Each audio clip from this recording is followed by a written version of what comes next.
नदी का पानी रात के अंधेरे में एक खतरनाक स्याह रंग ले चुका था और तेज हवा पेड़ों के पत्तों को झकझोर रही थी। तारा अपने छोटे से लकड़ी के केबिन के बाहर शांत खड़ी थी। अचानक उसकी दृष्टि एक अजीब सी आकृति पर पड़ी जो लहरों के साथ किनारे की तरफ बहकर आ रही थी। बिना किसी हिचकिचाहट के उसने तुरंत ठंडे पानी में छलांग लगा दी। वह उस आकृति तक पहुंची और पूरी ताकत लगाकर उसे सूखी जमीन पर खींच लाई। वह एक युवा लड़की थी जो बुरी तरह से घायल और अचेत अवस्था में थी। तारा ने बिना समय बर्बाद किए उस अनजान लड़की को अपनी मजबूत बाहों में उठाया और तेजी से अपने केबिन के अंदर ले गई। कमरे में एक छोटी सी आग जल रही थी जो थोड़ी गर्माहट पैदा कर रही थी। उसने लड़की के गीले कपड़े बदले और एक साफ कंबल से उसके ठंडे शरीर को अच्छी तरह ढक दिया। लड़की की सांसें बहुत धीमी थीं और उसके सिर पर एक गहरा घाव था जिससे लगातार खून रिस रहा था। तारा ने अपनी पुरानी मेडिकल किट निकाली और बहुत ही पेशेवर तरीके से उस घाव को साफ करके पट्टी बांधी। लड़की का चेहरा पीला पड़ चुका था, लेकिन उसकी त्वचा की चमक बता रही थी कि वह किसी साधारण परिवार से नहीं है। उसके हाथ में एक बहुत ही महंगी घड़ी बंधी थी जिस पर एक मशहूर अंतर्राष्ट्रीय ब्रांड का लोगो चमक रहा था।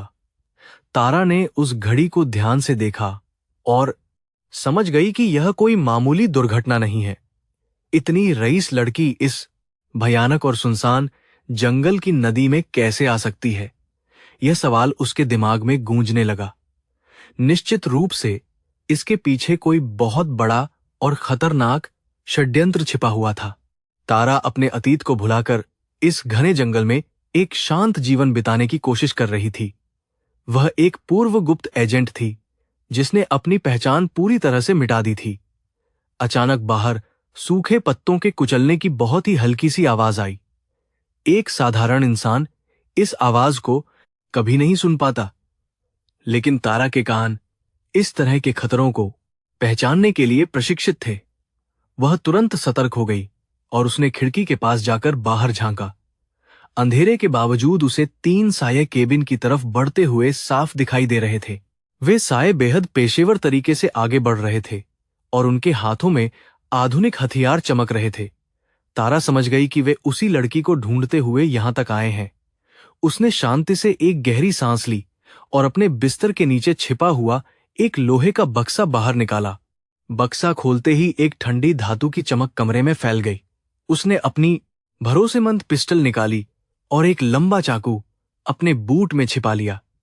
कई सालों बाद आज उसे फिर से उन हथियारों को अपने हाथों में पकड़ना पड़ा था। तारा नहीं चाहती थी कि उस मासूम लड़की को कोई भी नुकसान पहुंचे, इसलिए उसने लड़ाई को बाहर ही खत्म करने का फैसला किया। उसने केबिन की पीछे वाली खिड़की को धीरे से खोला और बिना कोई आवाज किए बाहर अंधेरे में कूद गई। बाहर की ठंडी हवा उसके चेहरे से टकरा रही थी और उसका दिमाग पूरी तरह से शांत था। वह उन 3 हत्यारों के पीछे के घने पेड़ों में छिप गई। उसे अपनी जगह से वह आदमी साफ दिखाई दे रहा था जो दरवाजे को तोड़ने की तैयारी कर रहा था। वह पहला हत्यारा दरवाजे को लात मारने ही वाला था कि तारा एक तेंदुए की तरह अंधेरे से बाहर निकली, इससे पहले कि वह व्यक्ति कुछ समझ पाता। तारा का मजबूत हाथ उसके मुंह पर आ गया और उसके हाथ का चाकू सीधा दुश्मन की गर्दन में उतर गया। एक धीमी सी सिसकी तो के साथ वह हत्यारा बिना किसी बड़ी आवाज के वहीं जमीन पर ढेर हो गया। तारा ने बहुत ही फुर्ती से उसके शरीर को नीचे लेटा दिया ताकि बाकी के 2 लोगों को किसी भी तरह का कोई शक ना हो। लेकिन दूसरे हत्यारे की नजर अपने साथी के गिरे हुए शरीर पर पड़ गई और उसने तुरंत अपनी बंदूक उठा ली। उसने जोर से अपने तीसरे साथी को आवाज दी और तारा की दिशा में अंधाधुंध गोलियां बरसानी शुरू कर दी। गोलियों की गगनभेदी आवाज से जंगल की खामोशी पूरी तरह टूट गई और कई पक्षी डर कर आसमान में उड़ने लगे। तारा ने बड़ी ही चालाकी से एक बड़े पेड़ के तने के पीछे शरण ली और गोलियों के रुकने का बेसब्री से इंतजार करने लगी ताकि वह अपना अगला कदम उठा सके। जैसे ही दूसरे आदमी की बंदूक की गोलियां खत्म हुईं और वह नई मैगजीन लगाने लगा, तारा अपनी जगह से तेजी से बाहर आई उसने अपनी पिस्टल से सीधा निशाना साधा और बिना किसी गलती के 2 सटीक गोलियां चला दीं। वे दोनों गोलियां सीधे उस हत्यारे के सीने में जा लगीं और वह तड़पते हुए जमीन पर गिर पड़ा।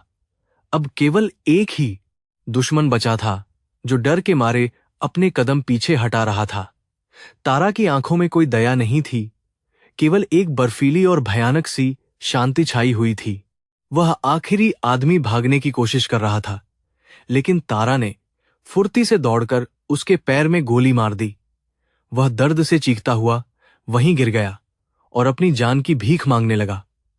तारा धीरे से चलकर उसके पास पहुंची और अपनी पिस्टल उसके सिर पर टिका दी। उसने बहुत ही शांत लेकिन खतरनाक आवाज में पूछा कि उन्हें यहां किसने भेजा है और उस लड़की की असली पहचान क्या है। आदमी डर के मारे कांप रहा था और उसने अपनी जान बचाने के लिए जल्दी से सब कुछ सच उगलने का फैसला किया।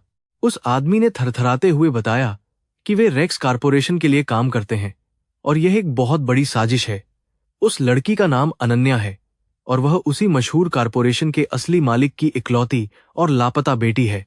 उसके पिता की रहस्यमय तरीके से हत्या कर दी गई थी और अब उसके क्रूर चाचा विक्रम की नजर पूरी संपत्ति पर है। तारा ने यह सब सुना तो उसे स्थिति की गंभीरता का पूरा एहसास हो गया। उसने उस हत्यारे को बेहोश कर दिया और उसे मजबूत रस्सियों से एक भारी पेड़ से बांध दिया। तारा तेजी से वापस अपने केबिन में आई और दरवाजा अंदर से अच्छी तरह बंद कर लिया।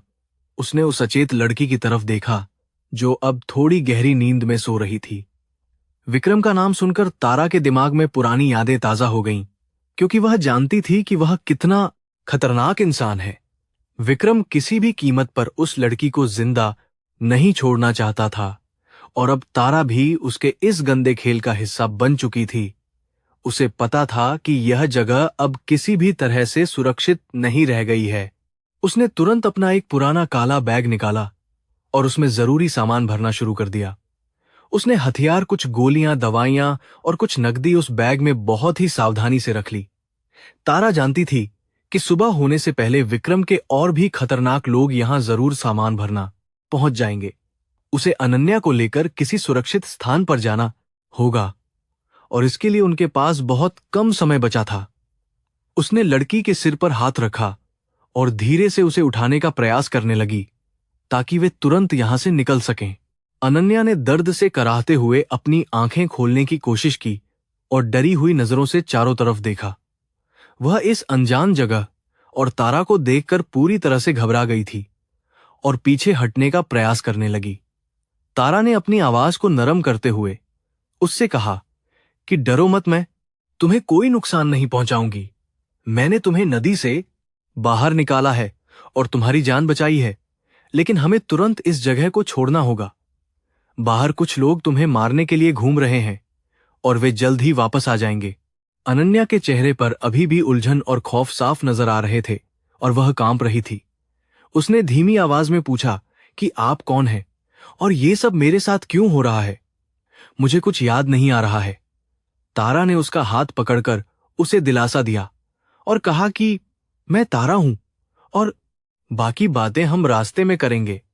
अभी सबसे जरूरी तुम्हारी जान बचाना है, क्योंकि तुम्हारे चाचा विक्रम ने तुम्हारे पीछे बहुत खतरनाक कातिल लगा रखे हैं। यह सुनकर अनन्या की आंखों में अचानक से एक अजीब सा डर फैल गया। तारा ने अनन्या को सहारा देकर खड़ा किया और उसे एक गर्म कोट पहना दिया ताकि उसे ठंड न लगे। वे दोनों केबिन के पिछले दरवाजे से बाहर निकलीं और घने जंगल के अंधकार में धीरे धीरे आगे बढ़ने लगीं। तारा बहुत ही सतर्क थी और उसकी नजरें लगातार चारों तरफ खतरे को ढूंढ रही थीं। वह जानती थी कि उन्हें मुख्य सड़क तक पहुंचने के लिए इस खतरनाक जंगल को पार करना ही होगा। रात का सन्नाटा उनके हर कदम के साथ और भी ज्यादा भयानक और डरावना होता जा रहा था। जंगल का रास्ता बहुत ही ऊबड़ खाबड़ था और अनन्या बार बार ठोकर खाकर गिरने वाली होती थी। तारा उसे लगातार संभाल रही थी और उसे हिम्मत देते हुए आगे बढ़ने के लिए प्रेरित कर रही थी। अचानक तारा रुक गई और उसने अपना हाथ उठाकर अनन्या को भी वहीं रुकने का स्पष्ट इशारा किया। उसने दूर से आती हुई गाड़ियों की तेज लाइटों को देखा जो जंगल के मुख्य प्रवेश द्वार की तरफ बढ़ रही थीं। विक्रम के आदमियों ने बहुत जल्दी ही इस इलाके की घेराबंदी करना शुरू कर दिया था। तारा को समझ आ गया कि मुख्य सड़क से भागना अब पूरी तरह से नामुमकिन और खतरनाक हो चुका है। उसे कोई ऐसा दूसरा रास्ता खोजना होगा जिसके बारे में इन पेशेवर हत्यारों को बिल्कुल भी जानकारी ना हो। उसने अपने दिमाग में इस जंगल के नक्शे को याद किया और एक पुरानी गुफा के बारे में सोचने लगी। वह गुफा नदी के दूसरे किनारे पर मौजूद थी और वहां तक पहुंचने का रास्ता बहुत ही ज्यादा दुर्गम था। लेकिन इस भयानक स्थिति में उनके पास अपनी जान बचाने का यही एकमात्र आखिरी विकल्प बचा था। तारा ने अनन्या का हाथ मजबूती से पकड़ा और उसे विपरीत दिशा में तेजी से चलने का कड़ा निर्देश दिया। उन्हें वापस उसी ठंडी और खतरनाक नदी की तरफ जाना था जहां से तारा ने उसे कुछ देर पहले निकाला था। जंगल के बीच से गुजरते हुए उन्हें कटीली झाड़ियों और बड़े पत्थरों का बहुत मुश्किल से सामना करना पड़ रहा था। अनन्या के पैरों में दर्द हो रहा था, लेकिन वह तारा पर पूरी तरह भरोसा करके चुपचाप उसके पीछे चलती रही। उसे महसूस हो रहा था कि यह अजनबी महिला ही उसकी एकमात्र उम्मीद है। कुछ ही दूरी पर उन्हें कुछ आदमियों की तेज आवाजें और टॉर्च की तेज रोशनियां साफ दिखाई देने लगीं। विक्रम के आदमियों ने केबिन को ढूंढ लिया था और वहां अपने मरे हुए साथियों की लाशें देखकर वे पूरी तरह बौखला गए थे। उनका कमांडर अपने आदमियों पर बुरी तरह से चिल्ला रहा था और उन्हें पूरे जंगल को छान मारने का सख्त आदेश दे रहा था। तारा समझ गई कि अब उन्हें और भी ज्यादा सावधानी और चालाकी से अपने हर एक कदम को आगे बढ़ाना होगा। वे दोनों नदी के किनारे तक पहुंच गए और पानी की तेज आवाज ने उनके कदमों की आहट को कुछ हद तक छुपा लिया था। तारा ने एक पुरानी और छोटी सी नाव निकाली जो उसने बहुत पहले घास और पत्तों के नीचे बड़ी ही सावधानी से छिपाकर रखी थी। उसने अनन्या को नाव में बैठने का इशारा किया और खुद भी बहुत जल्दी से उसमें सवार हो गई। उसने नाव को नदी की खतरनाक और तेज धारा में धकेल दिया और अपनी पूरी ताकत लगाकर चप्पू चलाना शुरू कर दिया। तभी किनारे पर खड़े एक आदमी की नजर उनकी नाव पर पड़ गई और उसने तुरंत अपनी बंदूक से फायर कर दिया। गोली पानी को चीरती हुई नाव के बहुत करीब से गुजरी और अनन्या डर के मारे जोर से चीख पड़ी। तारा ने उसे नाव के फर्श पर लेट जाने के लिए कहा और नाव की गति को और भी ज्यादा तेज कर दिया। अंधेरा और नदी का घना कोहरा उनके लिए बहुत बड़ा वरदान साबित हो रहा था और वे दुश्मनों की नजरों से दूर होती जा रही थीं। काफी देर तक कठिन संघर्ष करने के बाद तारा ने नाव को दूसरे किनारे पर बनी उस गुप्त गुफा के पास सफलतापूर्वक पहुंचा दिया। उन्होंने नाव को छिपा दिया और गुफा के ठंडे और अंधेरे हिस्से में प्रवेश किया जहां किसी के भी पहुंचने की संभावना बहुत कम थी। अनन्या पूरी तरह से थक चुकी थी और गुफा की जमीन पर बैठकर जोर जोर से हाँफने लगी। तारा ने अपनी टॉर्च जलाई और आसपास का अच्छी तरह से मुआयना किया ताकि यह सुनिश्चित हो सके कि वे यहां पूरी तरह सुरक्षित हैं। तारा ने अनन्या को थोड़ा पानी पीने के लिए दिया और उसके पास ही जमीन पर शांति से बैठ गई। उसने बहुत ही गंभीर आवाज में कहा कि अब तुम मुझे सब कुछ विस्तार से बताओ जो तुम्हें अच्छी तरह से याद है। तुम्हारा चाचा विक्रम इतना ताकतवर इंसान है कि वह अपनी पूरी सेना तुम्हारे पीछे लगा देगा और हमें इसके लिए तैयार रहना होगा। अनन्या ने रोते हुए अपने परिवार की कहानी और उस भयानक रात का जिक्र किया जब उसे जबरदस्ती नदी में फेंक दिया गया था। अनन्या की दर्दभरी कहानी सुनकर तारा का खून खौलने लगा, लेकिन उसने अपनी भावनाओं को अपने चेहरे पर बिल्कुल भी नहीं आने दिया। उसने तय कर लिया था कि वह इस मासूम लड़की को न्याय दिलाएगी और उस घमंडी विक्रम को उसके किए की कड़ी सजा देगी। तारा ने अनन्या के कंधे पर अपना हाथ रखा और बहुत ही दृढ़ता के साथ कहा कि अब तुम्हें किसी से डरने की जरूरत नहीं है। हम दोनों मिलकर उस दुष्ट आदमी का सामना करेंगे और तुम्हारी पूरी संपत्ति को वापस हासिल करके ही दम लेंगे। बाहर बारिश शुरू हो चुकी थी और बादलों की तेज गरज के साथ बिजली चमक रही थी जो उनके खतरनाक भविष्य का संकेत दे रही थी। तारा जानती थी कि यह सिर्फ एक शुरुआत है और असली लड़ाई तो अब कल सुबह से शुरू होने वाली है। उसने अपनी बंदूक को साफ किया और उसमें नई गोलियां भरते हुए अपने अगले कदम की बहुत ही बारीकी से योजना बनाने लगी। विक्रम को इस बात का बिल्कुल भी अंदाजा नहीं था कि उसने किस भयानक मुसीबत को अपने पीछे लगा लिया है। गुफा के अंदर का माहौल बहुत ही ठंडा और सीलन भरा था। बाहर बारिश की तेज बूंदें लगातार पत्थरों से टकराकर एक भयानक सी आवाज पैदा कर रही थीं। अनन्या एक पुराने कंबल में लिपटी हुई थी, लेकिन फिर भी ठंड से बुरी तरह कांप रही थी। उसके दिमाग में पिछले कुछ दिनों की भयानक यादें किसी डरावने सपने की तरह बार बार घूम रही थीं। उसे अपने पिता का वह मुस्कुराता हुआ चेहरा याद आ रहा था, जो अब इस दुनिया में नहीं थे।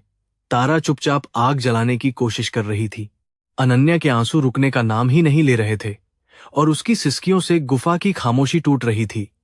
उसने भरे हुए गले से तारा को बताया कि कैसे उसके पिता की अचानक दिल का दौरा पड़ने से मौत हो गई थी, लेकिन उसे पूरा यकीन था कि वह कोई प्राकृतिक मौत नहीं, बल्कि एक सोची समझी और बहुत ही बेरहम साजिश थी।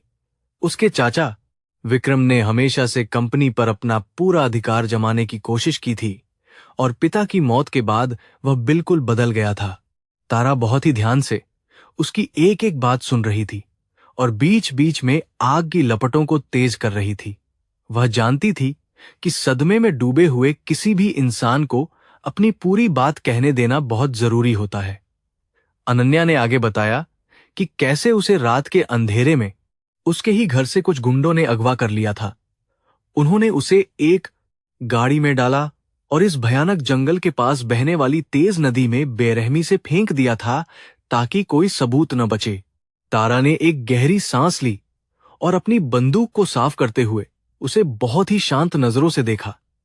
उसने अनन्या को समझाया कि इस समय रोने या कमजोर पड़ने से कोई भी फायदा नहीं होने वाला है। दुश्मन बहुत ही ज्यादा ताकतवर है और उसके पास हर तरह के संसाधन और खतरनाक हथियार मौजूद हैं। हमें बहुत ही होशियारी और चालाकी से अपने हर एक कदम को आगे बढ़ाना होगा ताकि हम उनकी नजरों से बचे रहें। अनन्या ने अपने आंसू पोंछे और तारा की बातों को बहुत ही ध्यान से सुनने लगी। दूसरी तरफ शहर की एक बहुत ही भव्य और गगनचुंबी इमारत के सबसे ऊपरी माले पर एक बहुत ही तनावपूर्ण माहौल था। यह रेक्स कॉरपोरेशन का मुख्य मुख्यालय था, जहां से दुनिया भर के कई व्यापारिक फैसले लिए जाते थे। एक आलीशान और महंगी कुर्सी पर बैठा हुआ विक्रम अपनी सिगार का धुआं हवा में उड़ा रहा था। उसके चेहरे पर एक अजीब सी क्रूरता और बेइंतहा घमंड साफ नजर आ रहा था। तभी उसके कमरे का दरवाजा खुला और उसका सबसे खास आदमी अंदर आया, जिसका चेहरा डर से पूरी तरह पीला पड़ चुका था। उस आदमी ने विक्रम के सामने अपना सिर झुकाया और बहुत ही कांपती हुई आवाज में उसे पूरी जानकारी दी। उसने बताया कि जंगल में भेजे गए उनके सबसे बेहतरीन 3 आदमी बुरी तरह से मारे जा चुके हैं और लड़की गायब है। विक्रम ने जैसे ही यह खबर सुनी, उसके हाथ की सिगार फर्श पर गिर गई और उसकी आंखें गुस्से से लाल हो गईं। उसने अपने आदमी का कॉलर पकड़ लिया और जोर से चिल्लाते हुए कहा कि ऐसा कैसे हो सकता है कि 3 पेशेवर हत्यारे एक साधारण सी लड़की को नहीं मार पाए। विक्रम का गुस्सा अब बेकाबू हो चुका था और उसने अपने उस खास आदमी को तुरंत वहां से बाहर निकल जाने का कड़ा आदेश दिया। वह कमरे में इधर उधर बेचैनी से टहलने लगा और अपने दिमाग में एक नई और खतरनाक साजिश बुनने लगा। वह किसी भी कीमत पर अनन्या को जिंदा नहीं छोड़ सकता था, क्योंकि उसके पास रेक्स कॉरपोरेशन के असली वारिस होने का पूरा अधिकार था। विक्रम ने अपना फोन उठाया और अपने सबसे क्रूर और खूंखार कमांडो दल के मुखिया को तुरंत वहां पहुंचने का कड़ा संदेश भेजा। यह कमांडो दल कोई साधारण सुरक्षा बल नहीं था, बल्कि इसमें ऐसे खूंखार भाड़े के सैनिक शामिल थे जो पैसों के लिए कुछ भी कर सकते थे। विक्रम ने उन्हें स्पष्ट निर्देश दिया कि वे उस पूरे जंगल को चारों तरफ से घेर लें और हर एक पेड़ की तलाशी लें। उसने कहा कि मुझे वह लड़की हर हाल में चाहिए, चाहे वह जिंदा हो या मुर्दा, मुझे कोई फर्क नहीं पड़ता। इसके साथ ही उसने उस इंसान को भी खत्म करने का आदेश दिया जिसने उसके आदमियों को मारकर अनन्या की जान बचाई थी। इधर जंगल की उस अंधेरी गुफा में सुबह की पहली किरण ने किसी तरह से प्रवेश करने का रास्ता बना लिया था। तारा पहले से ही उठ चुकी थी और उसने अपने सारे हथियार और जरूरी सामान बहुत ही सावधानी से तैयार कर लिए थे। उसने अनन्या को उठाया और उसे कुछ सूखे मेवे खाने के लिए दिए जो उसने अपने पुराने बैग में रखे हुए थे। तारा ने बहुत ही गंभीरता से कहा कि हमें दिन के उजाले में इस जगह से निकलना बहुत ही ज्यादा खतरनाक साबित हो सकता है, लेकिन अगर हम यहीं रुके रहे तो विक्रम के खतरनाक कुत्ते हमें सूंघते हुए बहुत ही जल्द यहां तक पहुंच जाएंगे। इसलिए हमें उन घने पेड़ों और ऊबड़ खाबड़ रास्तों का सहारा लेना होगा जहां कोई भी आम इंसान नहीं पहुंच सकता। अनन्या ने चुपचाप तारा की सारी बातें मान ली, क्योंकि वह पूरी तरह से तारा की सुरक्षा और उसके फैसलों पर ही निर्भर थी। उसने अपने जूते के फीते कसकर बांधे और तारा के पीछे पीछे गुफा के संकरे और अंधेरे रास्ते से बाहर निकलने के लिए तैयार हो गई। गुफा के बाहर का नजारा बहुत ही शांत लग रहा था, लेकिन तारा जानती थी कि यह खामोशी एक बहुत बड़े तूफान से पहले की है। उसने जमीन पर गिरे हुए पत्तों और मिट्टी के निशानों को बहुत ही बारीकी से देखा और हवा की दिशा का भी अनुमान लगाया। वह जंगल के चप्पे चप्पे से वाकिफ थी और उसे पता था कि कौन सा रास्ता उन्हें सुरक्षित रूप से शहर की तरफ ले जा सकता है। उन्होंने बिना कोई आवाज किए बहुत ही धीमी गति से अपनी कठिन और लंबी यात्रा फिर से शुरू कर दी। कुछ दूर चलने के बाद तारा को अचानक से रेडियो ट्रांसमिशन की एक बहुत ही हल्की सी आवाज सुनाई दी जो कहीं दूर से आ रही थी। वह तुरंत एक बड़ी सी झाड़ी के पीछे छिप गई और अनन्या को भी जमीन पर पूरी तरह से लेट जाने का इशारा किया।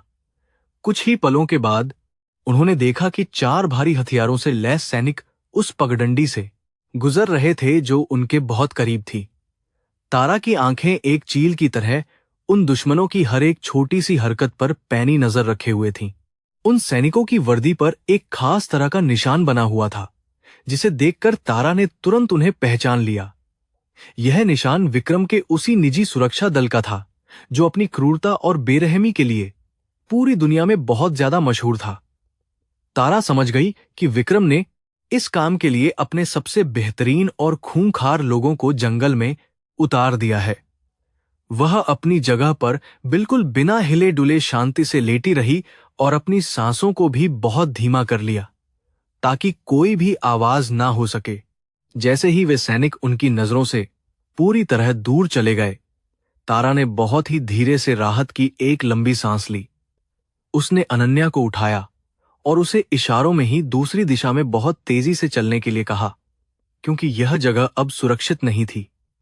तारा ने अपना रास्ता बदल लिया और एक बहुत ही पुरानी और सूखी हुई नदी के संकरे रास्ते की तरफ अपने कदम बढ़ा दिए। यह रास्ता बहुत ही ज्यादा कठिन और खतरनाक था, लेकिन दुश्मनों की नजरों से बचने के लिए सबसे बेहतरीन विकल्प था। अनन्या के पैरों में छाले पड़ गए थे और उसका पूरा शरीर दर्द और थकान से बुरी तरह टूट रहा था। वह बार बार रुकना चाहती थी, लेकिन तारा का सख्त और कठोर चेहरा देखकर वह कुछ भी कहने की हिम्मत नहीं जुटा पा रही थी। तारा ने बीच में केवल 5 मिनट के लिए रुकने का फैसला किया ताकि अनन्या थोड़ा सा पानी पी सके और अपनी सांसों को सामान्य कर सके। तारा ने अपनी दूरबीन निकाली और चारों तरफ के ऊंचे पहाड़ों और घने पेड़ों का बहुत ही ध्यान से मुआयना किया। तारा की तेज नजरों ने दूर एक पहाड़ी पर कुछ अजीब सी चमक देखी जो किसी स्नाइपर की बंदूक के शीशे से आ रही थी। उसे तुरंत खतरे का पूरा एहसास हो गया और उसने बिना एक भी पल बर्बाद किए अनन्या को जमीन पर जोर से धक्का दे दिया। उसी क्षण एक बहुत ही तेज गोली हवा को चीरती हुई सीधे उस पेड़ के तने में जा लगी जहां वे अभी खड़े थे। तारा ने बहुत ही तेजी से अपनी बंदूक निकाली और अनन्या को एक बड़े से पत्थर के पीछे छिपने का सख्त निर्देश दिया। स्नाइपर ने अपनी जगह नहीं बदली थी और वह लगातार उनके छिपने की जगह पर बहुत ही सटीक निशाना लगा रहा था। गोलियों की बारिश से पत्थर के टुकड़े उड़कर उनके चेहरे पर लग रहे थे, लेकिन तारा बिल्कुल भी नहीं घबराई और एकदम शांत रही। उसने अपने दिमाग में दुश्मन की सही दूरी और हवा की तेज गति का बहुत ही तेजी से सटीक हिसाब लगाया और अपनी बंदूक को तैयार किया। उसने एक छोटा सा शीशा बाहर निकाला और उसकी मदद से स्नाइपर की एकदम सटीक जगह को बड़ी ही आसानी से देख लिया। तारा ने अपनी आंखें बंद करके एक गहरी सांस ली और फिर अचानक से पत्थर के पीछे से बाहर निकलकर फायर कर दिया। उसकी गोली बिल्कुल सीधे स्नाइपर के सिर में जाकर लगी और वह पहाड़ी से लुढ़कता हुआ नीचे गहरी खाई में गिर गया। यह तारा की बहुत ही बेहतरीन और बेमिसाल निशानेबाजी का एक बहुत ही छोटा सा और शानदार नमूना था, जिसने अनन्या को पूरी तरह से चौंका दिया था। लेकिन तारा जानती थी कि स्नाइपर के मरने की आवाज ने बाकी के सभी दुश्मनों को भी उनकी सही जगह का पता बता दिया होगा। हमें यहां से बहुत ही जल्दी निकलना होगा, वरना वे लोग हमें चारों तरफ से बुरी तरह से घेर लेंगे, तारा ने चिल्लाते हुए कहा। उसने अनन्या का हाथ मजबूती से पकड़ा और ढलान की तरफ बहुत तेजी से दौड़ना शुरू कर दिया। जहां पेड़ बहुत ही ज्यादा घने थे, उनके पीछे अब कई कुत्तों के भौंकने और सैनिकों के दौड़ने की बहुत ही भयानक और तेज आवाजें साफ सुनाई देने लगी थीं। तारा ने अपने रास्ते में आने वाली कंटीली झाड़ियों को अपने बड़े चाकू से काटते हुए एक नया रास्ता बनाना शुरू कर दिया। दौड़ते दौड़ते वे एक बहुत ही गहरी खाई के किनारे पर पहुंच गए, जिसके नीचे एक बहुत ही तेज और खतरनाक नदी बह रही थी। खाई के ऊपर एक पुराना और जर्जर लकड़ी का पुल बना हुआ था, जो किसी भी समय टूटकर नीचे गिर सकता था। तारा ने पुल की रस्सियों को चेक किया और उसे पार करने का एक बहुत ही जोखिम भरा फैसला तुरंत ले लिया।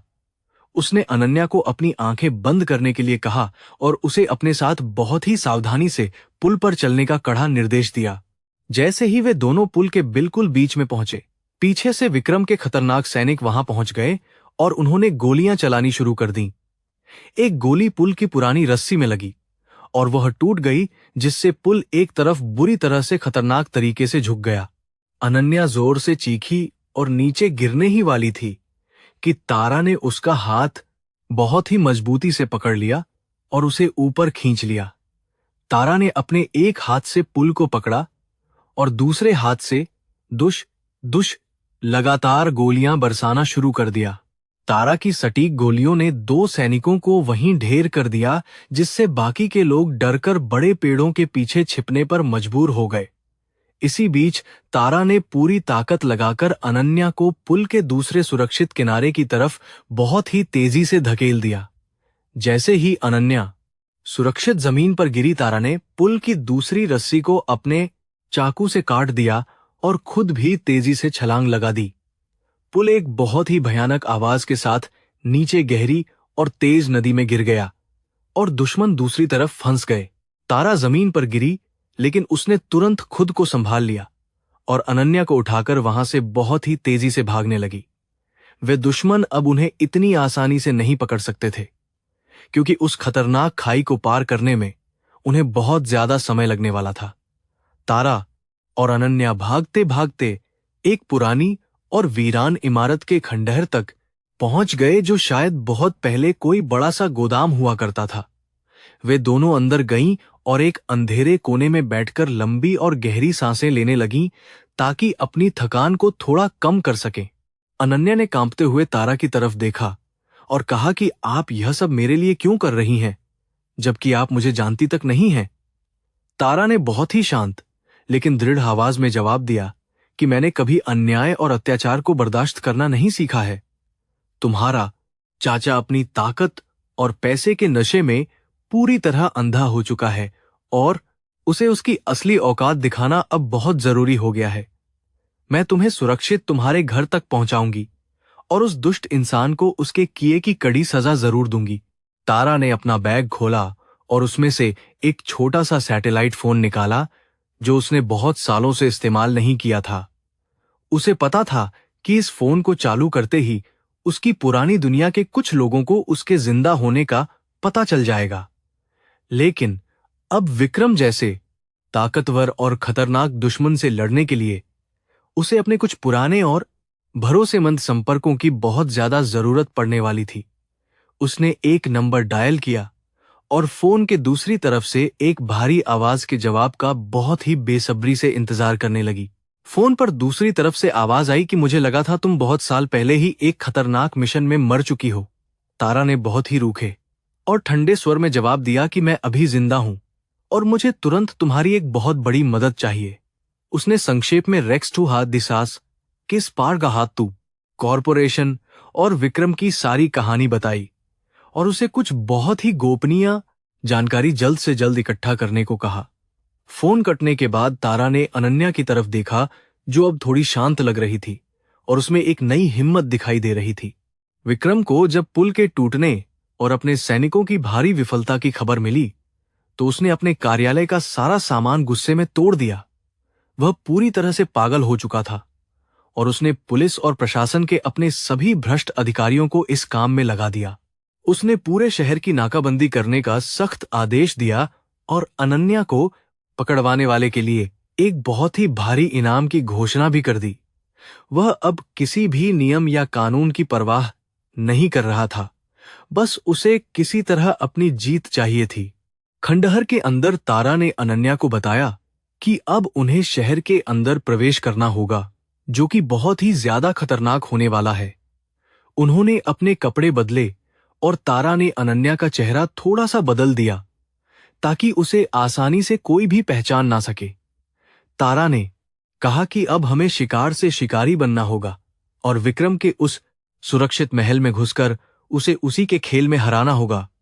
अनन्या ने भी पूरी दृढ़ता से अपना सिर हिलाया और अपने हक की लड़ाई लड़ने के लिए पूरी तरह से तैयार हो गई। वे दोनों उस अंधेरे खंडहर से बाहर निकलीं और दूर चमकते हुए शहर की तेज रोशनी की तरफ अपने मजबूत कदम बढ़ाने लगीं। तारा का दिमाग अब एक बहुत ही सटीक और खतरनाक रणनीति बना रहा था, जिसमें विक्रम को हराने का पूरा खाका तैयार किया जा रहा था। उसे पता था कि आगे का रास्ता और भी ज्यादा खून खराबे और भयानक धोखे से भरा होगा, लेकिन अब पीछे हटने का कोई विकल्प नहीं था। दोनों महिलाओं ने अंधेरे में एक साथ मिलकर उस दुष्ट साम्राज्य की मजबूत नींव को पूरी तरह से हिलाने का संकल्प ले लिया था। तारा जानती थी कि शहर के अंदर जाते ही उन्हें विक्रम के भ्रष्ट पुलिस वालों और खूंखार गुंडों दोनों का एक साथ सामना करना पड़ेगा। इसीलिए उसने अपनी पिस्तौल को एक बार फिर से अच्छी तरह चेक किया और अतिरिक्त गोलियों को अपनी बेल्ट में बहुत ही सुरक्षित तरीके से लगा लिया। उसने अनन्या को भी एक छोटा सा लेकिन बहुत ही धारदार चाकू दिया और उसे अपनी सुरक्षा के लिए सही समय पर इस्तेमाल करना सिखाया।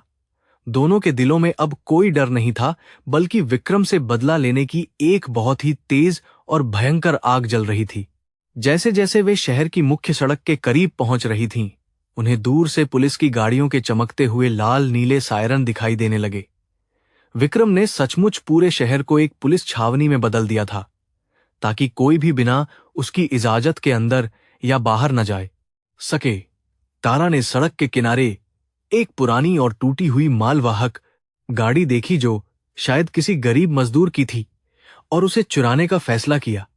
उसने बहुत ही चालाकी और तेजी से गाड़ी का ताला तोड़ा और उसके इंजन को तारों की मदद से चालू कर दिया। अनन्या तेजी से गाड़ी के अंदर बैठ गई और तारा ने गाड़ी को एक कच्चे और सुनसान रास्ते की तरफ बहुत ही रफ्तार से मोड़ दिया।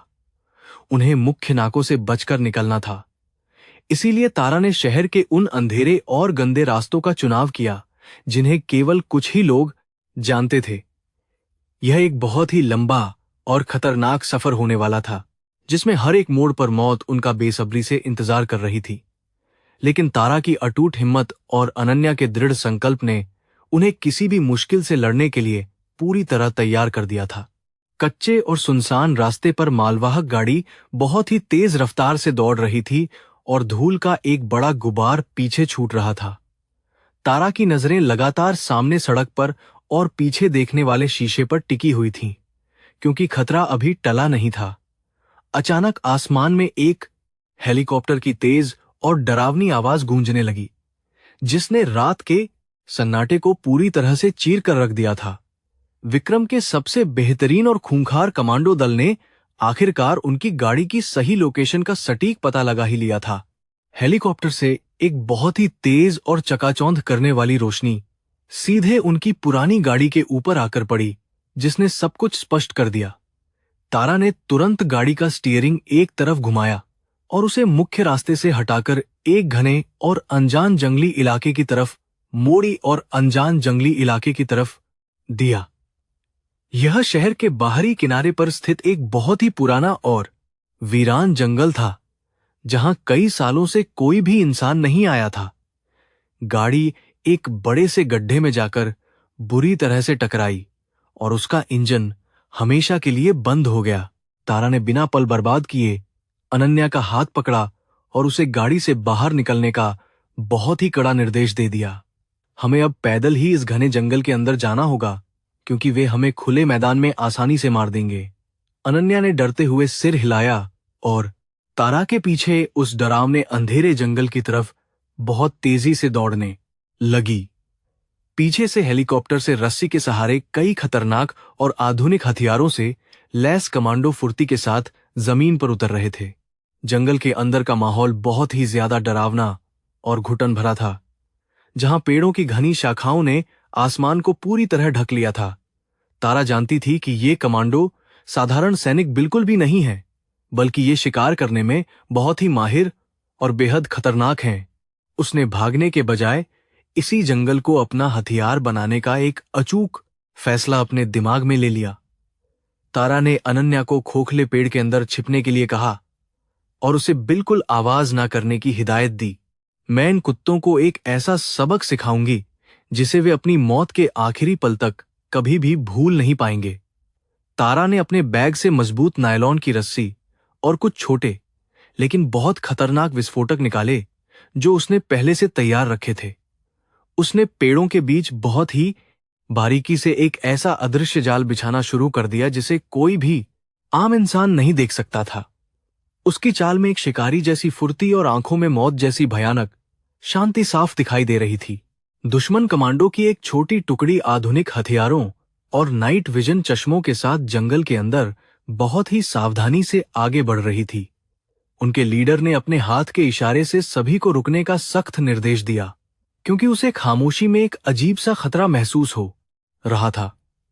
उसने अपने एक आदमी को आगे जाकर उस पुरानी पगडंडी की अच्छी तरह जांच करने का कड़ा आदेश दिया, जो सीधे घने पेड़ों की तरफ जा रही थी। वह आदमी सतर्कता के साथ बंदूक तानकर आगे बढ़ा, लेकिन उसे मौत का अंदाजा नहीं था। जैसे ही उस सैनिक ने अपना भारी बूट सूखे पत्तों पर रखा, उसका पैर तारा की बिछाई हुई एक मजबूत रस्सी में बुरी तरह उलझ गया। रस्सी खींचते ही पेड़ के ऊपर बंधा हुआ एक भारी और नुकीला लकड़ी का लट्ठा पूरी रफ्तार के साथ सीधे उसकी छाती पर आकर बहुत जोर से टकराया। उस आदमी के मुंह से एक भयानक चीख निकली और वह दूर झाड़ियों में लहूलुहान होकर गिर पड़ा। बाकी कमांडो यह भयानक नजारा देखकर पूरी तरह से सन्न रह गए और उन्होंने तुरंत अपनी पोजीशन लेते हुए चारों तरफ अंधाधुंध फायरिंग शुरू कर दी। गोलियों की बौछार ने पेड़ों और पत्तों को पूरी तरह से छलनी कर दिया, लेकिन तारा वहां से बहुत पहले ही सुरक्षित निकल चुकी थी। वह एक ऊंचे पेड़ की घनी शाखाओं के बीच छिपी हुई थी और नीचे दुश्मनों की घबराहट को शांत नजरों से देख रही थी। कमांडो लीडर ने गुस्से में आकर अपने आदमियों को अलग अलग दिशाओं में फैलकर उस औरत को ढूंढ निकालने का सख्त आदेश चिल्लाकर दिया। तारा यही चाहती थी कि वे लोग एक साथ रहने के बजाय अलग हो जाएं, ताकि वह उन्हें आसानी से मार सके। एक कमांडो सतर्कता के साथ धीरे धीरे उस खोखले पेड़ के करीब पहुंच रहा था, जहां अनन्या अपनी सांस रोके हुए डरी हुई बैठी थी। अनन्या का दिल इतनी जोर से धड़क रहा था कि उसे डर था कि कहीं दुश्मन उसकी धड़कन की आवाज ही ना सुन ले। वह आदमी पेड़ के पास आबलीगे गया और उसने अपनी टॉर्च की रोशनी को अंदर डालने के लिए अपना हाथ आगे बढ़ाया। तभी ऊपर से एक काला साया बिजली की तेजी से नीचे गिरा और उस कमांडो को कुछ भी समझने का मौका नहीं मिला। तारा ने अपने दोनों पैरों से उस आदमी की गर्दन को बहुत ही खतरनाक तरीके से जकड़ लिया और जोरदार झटके के साथ जमीन पर गिरा दिया। जमीन पर गिरते ही तारा ने अपना तेज चाकू निकाला और एक ही झटके में उसके गले की नस को पूरी तरह से काट दिया। वह सैनिक नेबहा थी, बिना कोई आवाज किए तड़पकर मर गया और तारा ने उसके शरीर को फुर्ती से झाड़ियों के पीछे खींच लिया। अनन्या ने यह सब अपनी आंखों से देखा और तारा की इस भयानक फुर्ती को देखकर वह पूरी तरह स्तब्ध रह गई। तारा ने अनन्या को शांत रहने का इशारा किया और उस मरे हुए सैनिक का वायरलेस रेडियो और उसकी बंदूक अपने कब्जे में ले ली। रेडियो पर लीडर की भारी और गुस्से से भरी आवाज लगातार गूंज रही थी, जो अपने साथियों से उनकी स्थिति की रिपोर्ट मांग रहा था। तारा ने रेडियो को बंद कर दिया, क्योंकि उसे पता था कि संपर्क टूटने पर उनका लीडर ज्यादा डरेगा और पक्का गलतियां करेगा। उसने अपनी नई बंदूक की मैगजीन को चेक किया और जंगल के अंधेरे हिस्से की तरफ खामोशी से अपने कदम बढ़ा दिए। अब जंगल में शिकारियों का खुद शिकार हो रहा था और तारा एक अदृश्य भूत की तरह इस घने जंगल के हर कोने में फैल चुकी थी। कुछ ही मिनटों बाद एक और दिशा से एक बहुत ही भयानक धमाके की तेज आवाज आई, जिसने पूरे जंगल की जमीन को हिलाकर रख दिया। तारा ने दो सारा में दो से बहुत की भयानक धमाके की तेज आवाज आई। पेड़ों के बीच एक बारीक और खतरनाक ट्रिप वायर लगाया था, जिसे पार करते ही दो कमांडो विस्फोट का शिकार हो गए। आग की तेज लपटों और धुएं ने इलाके को ढक लिया और दुश्मनों के बीच अफरातफरी फैल गई। विक्रम के उन घमंडी और क्रूर सैनिकों को अब समझ आ गया था कि वे किसी साधारण इंसान का नहीं, बल्कि साक्षात भयानक मौत का पीछा कर रहे हैं। उनका आत्मविश्वास पूरी तरह से टूट चुका था और जो लोग कुछ देर पहले बहुत जोश में थे, वे अब जान बचाने के लिए छिपली के भांति दिहास सोरेन साधा रहे थे। कमांडो लीडर हताश हो चुका था, क्योंकि उसके बेहतरीन आदमी एक अदृश्य ताकत के हाथों बहुत ही बेदर्दी से मारे जा रहे थे। उसने तुरंत अपने बचे हुए आदमियों को वापस भागने का आदेश दिया, लेकिन तारा उन्हें जाने नहीं देगी। जैसे ही बचे हुए 4 सैनिक पीछे हटने लगे, तारा ने एक ऊंचे पत्थर के ऊपर से उन पर अपनी बंदूक से एकदम सटीक निशाना लगाना शुरू कर दिया। उसकी एक भी गोली बेकार नहीं जा रही थी और हर फायर के साथ एक दुश्मन जमीन पर खून से लथपथ होकर गिर रहा था। लीडर ने पेड़ के पीछे शरण ली और जोर से चिल्लाकर पूछा कि तुम कौन हो और हमें इस तरह बेदर्दी से क्यों मार रही हो? तारा ने कोई जवाब नहीं दिया, बल्कि उसने एक सटीक गोली पेड़ पर मारी, जिससे लकड़ी लीडर को लगी। लीडर दर्द से चीखता हुआ अपनी आंखें पकड़कर जमीन पर गिर पड़ा और उसकी बंदूक हाथों से छूटकर बहुत दूर जाकर पत्तों में गिर गई। तारा शांत और सधे हुए कदमों से उसके पास आई और अपनी पिस्तौल की ठंडी नली को सीधा उसके कांपते हुए माथे पर मजबूती से सटा दिया। उसने बहुत ही ठंडी और खौफनाक आवाज में कहा कि अपने उस घटिया मालिक विक्रम से कहना कि उसके पापों का घड़ा भर चुका है और मैं आ रही हूं। इसके बाद उसने पिस्तौल के पिछले हिस्से से उसके सिर पर जोरदार प्रहार कर दिया। पूरा जंगल अब शांत हो चुका था और वहां सिर्फ आग जलने की आवाजें और लाशें ही बिखरी पड़ी थीं। तारा ने एक गहरी सांस ली और पिस्तौल को वापस बेल्ट में सुरक्षित रखते हुए अनन्या की तरफ चल दी। अनन्या अभी भी पेड़ के अंदर दुबक कर बैठी थी और बाहर की भयानक शांति से उसके मन में डरावने विचार आ रहे थे। तारा ने धीरे से पेड़ को थपथपाया और बहुत ही कोमल आवाज में उसे बाहर आने के लिए कहा कि अब यहां कोई भी खतरा नहीं है। अनन्या डरते हुए बाहर निकली और उसने चारों तरफ बिखरे खून और विनाश के भयानक मंजर को अपनी डरी आंखों से अच्छी तरह देखा। उसे समझ नहीं आया कि एक अकेली औरत कैसे इतने सारे खूंखार कमांडो को इस तरह आसानी से हराकर मार सकती है। उसने तारा की तरफ एक अजीब सी श्रद्धा और खौफ भरी नजरों से देखा और कहा कि आप वाकई कोई साधारण इंसान नहीं हैं। तारा ने हल्का सा सिर हिलाया और कहा कि बुराई को खत्म करने के लिए इंसान को क्रूर राक्षस बनना ही पड़ता है। हमें यहां से तुरंत निकलना होगा, क्योंकि विक्रम को जब इस हार की खबर मिलेगी तो वह निश्चित रूप से बड़ी फोर्स यहां पक्का भेज देगा। तारा ने कहा। उसने मृत सैनिकों के बैग से कुछ जरूरी दवाइयां, खाने का सामान और गोलियां निकाली और उन्हें अपने बैग में बहुत फुर्ती के साथ भर लिया। हेलीकॉप्टर की आवाज अभी भी आसमान में दूर मंडरा रही थी, लेकिन अब वह उनके करीब आने की हिम्मत नहीं कर रहा था। तारा ने अनन्या का हाथ मजबूती से पकड़ा और वे दोनों जंगल के पार शहर की तरफ बढ़ चलीं। शहर का यह हिस्सा सुनसान और खंडहर हो चुकी मिलों से भरा हुआ था, जहां रात के समय कोई भी आम इंसान आने की हिम्मत नहीं करता था। यह जगह तारा के अगले खतरनाक प्लान के लिए एकदम सही थी, क्योंकि यहां छिपने की बहुत सारी ऐसी जगहें थीं जिन्हें ढूंढना पुलिस के लिए भी नामुमकिन था। उन्होंने एक पुरानी कपड़ा मिल के अंदर प्रवेश किया, जिसकी दीवारें टूट चुकी थीं और लोहे के पाइप जंग खाकर बिखरे पड़े थे। तारा ने एक सुरक्षित कोना ढूंढा और गत्तों को बिछाकर अनन्या को आराम करने के लिए कहा। अनन्या इतनी ज्यादा थक चुकी थी कि जमीन पर लेटते ही उसकी आंखें भारी होने लगीं और वह बहुत ही गहरी नींद में पूरी तरह खो गई। तारा एक टूटी हुई खिड़की के पास बैठ गई और अपनी पुरानी यादों के साथ बाहर के घने अंधेरे और शहर को गंभीर नजरों से देखने लगी। उसे अपना वह पुराना समय याद आने लगा जब वह देश की सबसे बेहतरीन एजेंट हुआ करती थी और उसने कई बड़े अपराधियों का सफाया किया था, लेकिन एक धोखे ने उसकी जिंदगी बदल दी थी और उसे गुमनाम जिंदगी जीने पर मजबूर किया था। आज इतने सालों बाद एक बार फिर से वही पुराना जुनून और खून में उबाल महसूस हो रहा था, क्योंकि सामने एक ताकतवर और भ्रष्ट दुश्मन खड़ा था। विक्रम सिर्फ एक लालची चाचा ही नहीं था, बल्कि वह देश की अर्थव्यवस्था को अपने काले धंधों से खोखला करने वाला एक बहुत बड़ा अपराधी था।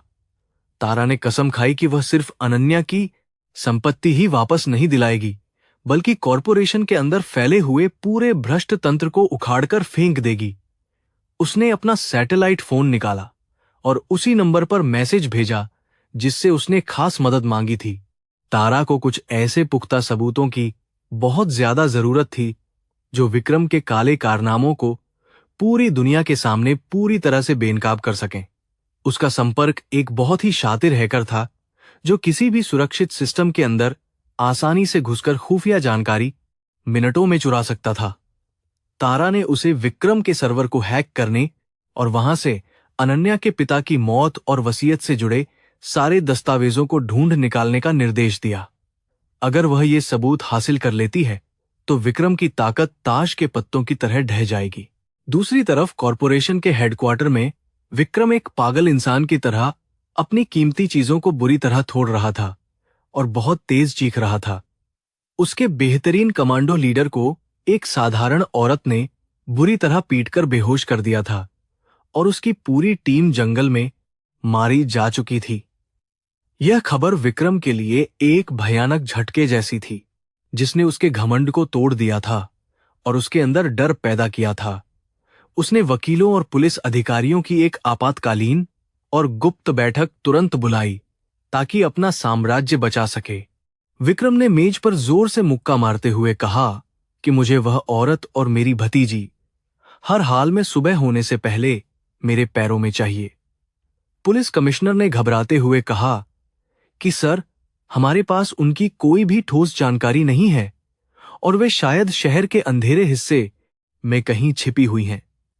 विक्रम ने कमिश्नर का कॉलर पकड़कर उसे धमकाते हुए कहा कि अगर तुमने उन्हें नहीं ढूंढा तो मैं तुम्हारी वर्दी और जिंदगी दोनों को बर्बाद कर दूंगा। पूरे शहर की पुलिस अब पागलों की तरह गलियों में उतर चुकी थी।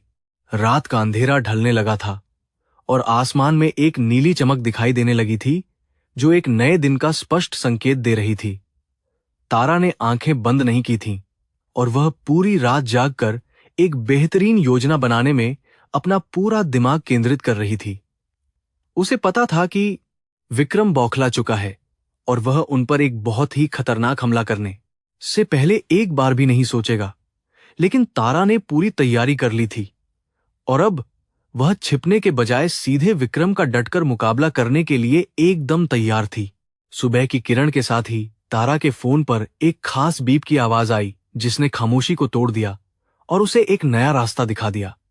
उसके दोस्त ने वह सारा डाटा और गुप्त फाइलें भेज दी थीं जिनकी उसे विक्रम को पूरी तरह से बर्बाद करने के लिए बहुत ज्यादा जरूरत थी।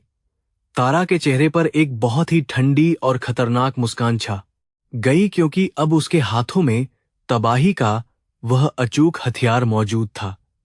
उसने अनन्या को उठाया और बताया कि अब डरने का समय खत्म हो गया है और हम लड़ेंगे। सुबह की सूरज की पहली किरण उस पुरानी और टूटी हुई मिल के अंदर धीमे से प्रवेश कर रही थी। तारा के हाथ में उसका फोन था जिसकी स्क्रीन पर वे गुप्त फाइलें लगातार चमक रही थीं। उसने अनन्या को अपने करीब बुलाया और उसे वे सारे खतरनाक दस्तावेज बहुत ही ध्यान से देखने के लिए कहा। उन फाइलों में साफ लिखा था कि अनन्या के पिता ने अपनी सारी संपत्ति अपनी बेटी के नाम ही की थी। विक्रम ने एक बहुत बड़े वकील को भारी घूस देकर उस असली वसीयत को पूरी तरह से नष्ट करवा दिया था। अनन्या उन दस्तावेजों को देखकर पूरी तरह से सन्न रह गई और उसके हाथ बुरी तरह से कांपने लगे। उसने देखा कि कैसे उसके सगे चाचा ने उसके पिता के हस्ताक्षर की बिल्कुल सटीक नकल करके एक बहुत ही झूठी वसीयत तैयार की थी।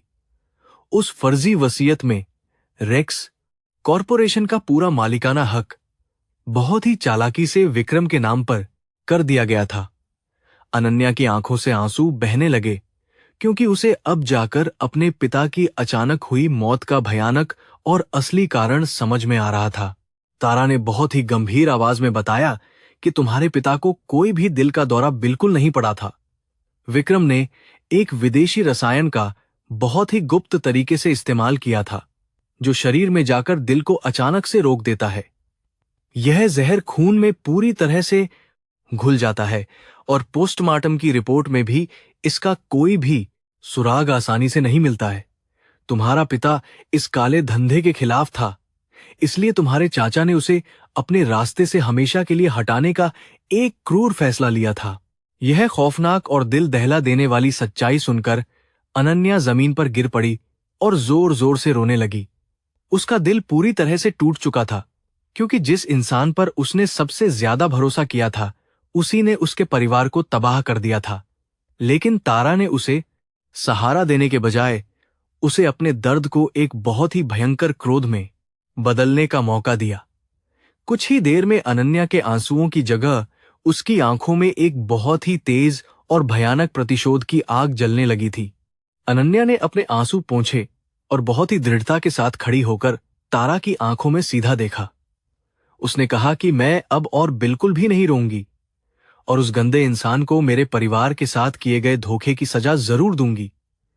मुझे अपने पिता की वह सारी मेहनत वापस चाहिए जिसे उस लालची और दुष्ट इंसान ने बहुत ही बेदर्दी से हथिया लिया है।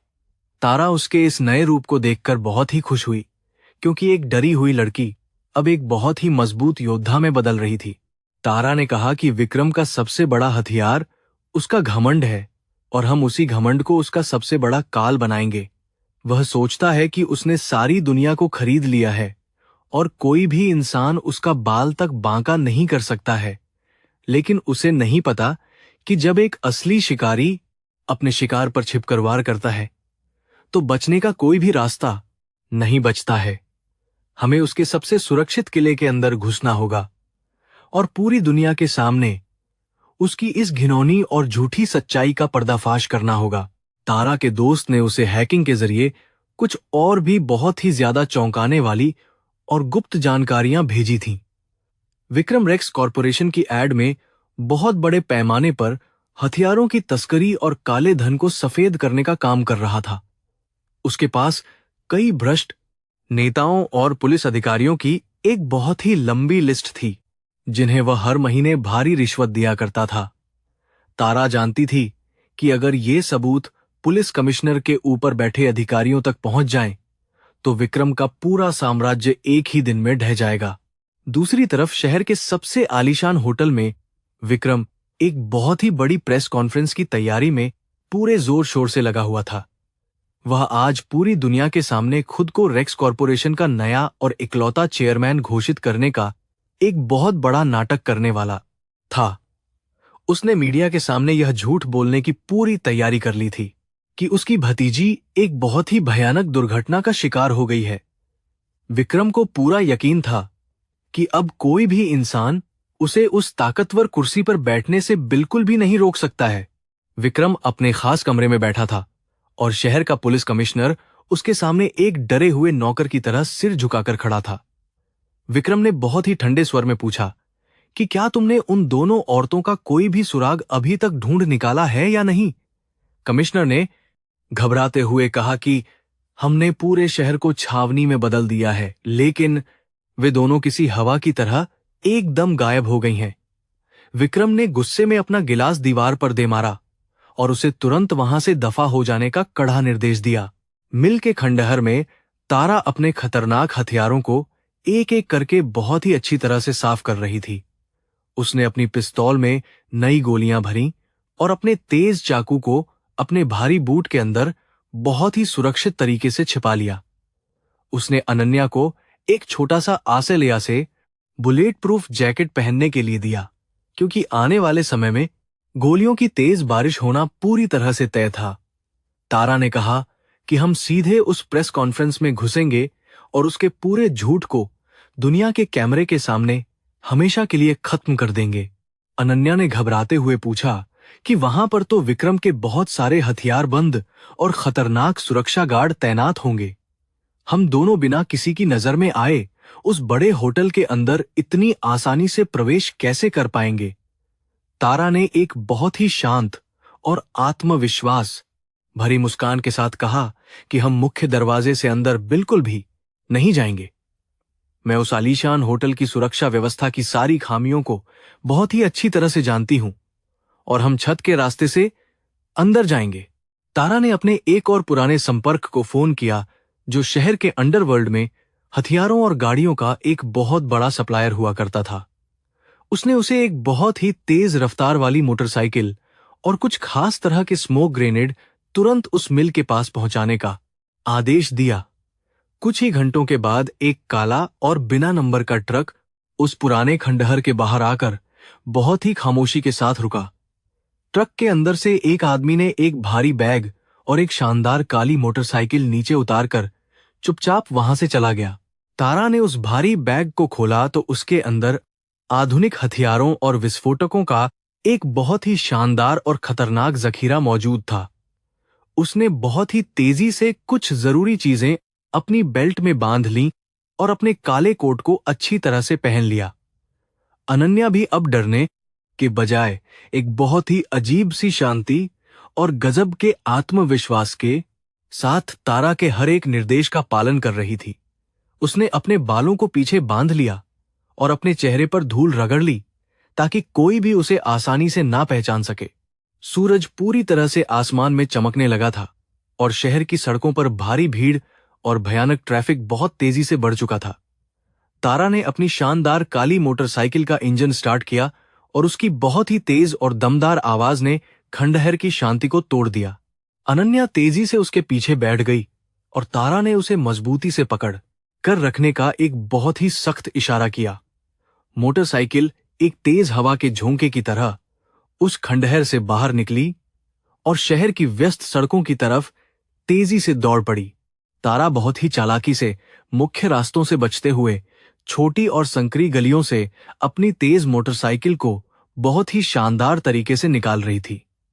उसे पता था कि विक्रम की पुलिस चप्पे चप्पे पर उनकी तलाश कर रही है, इसीलिए उन्हें बहुत ही ज्यादा सतर्क रहना होगा। हर नुक्कड़ पर पुलिस के नाके लगे हुए थे और भारी हथियारों से लैस जवान हर आने जाने वाली गाड़ी की बहुत कड़ी चेकिंग कर रहे थे। लेकिन तारा की तेज रफ्तार और उसकी अद्भुत ड्राइविंग के सामने कोई भी पुलिस वाला उन्हें रोकने की हिम्मत बिल्कुल भी नहीं जुटा पा रहा था। वे दोनों उस भव्य और बहुत बड़े होटल के पिछले हिस्से तक पूरी तरह से सुरक्षित पहुंचने में आखिरकार कामयाब हो ही गईं। होटल के बाहर मीडिया की कई बड़ी गाड़ियां खड़ी थीं और बड़े बड़े रिपोर्टर अपने कैमरों के साथ वहां पर मौजूद थे।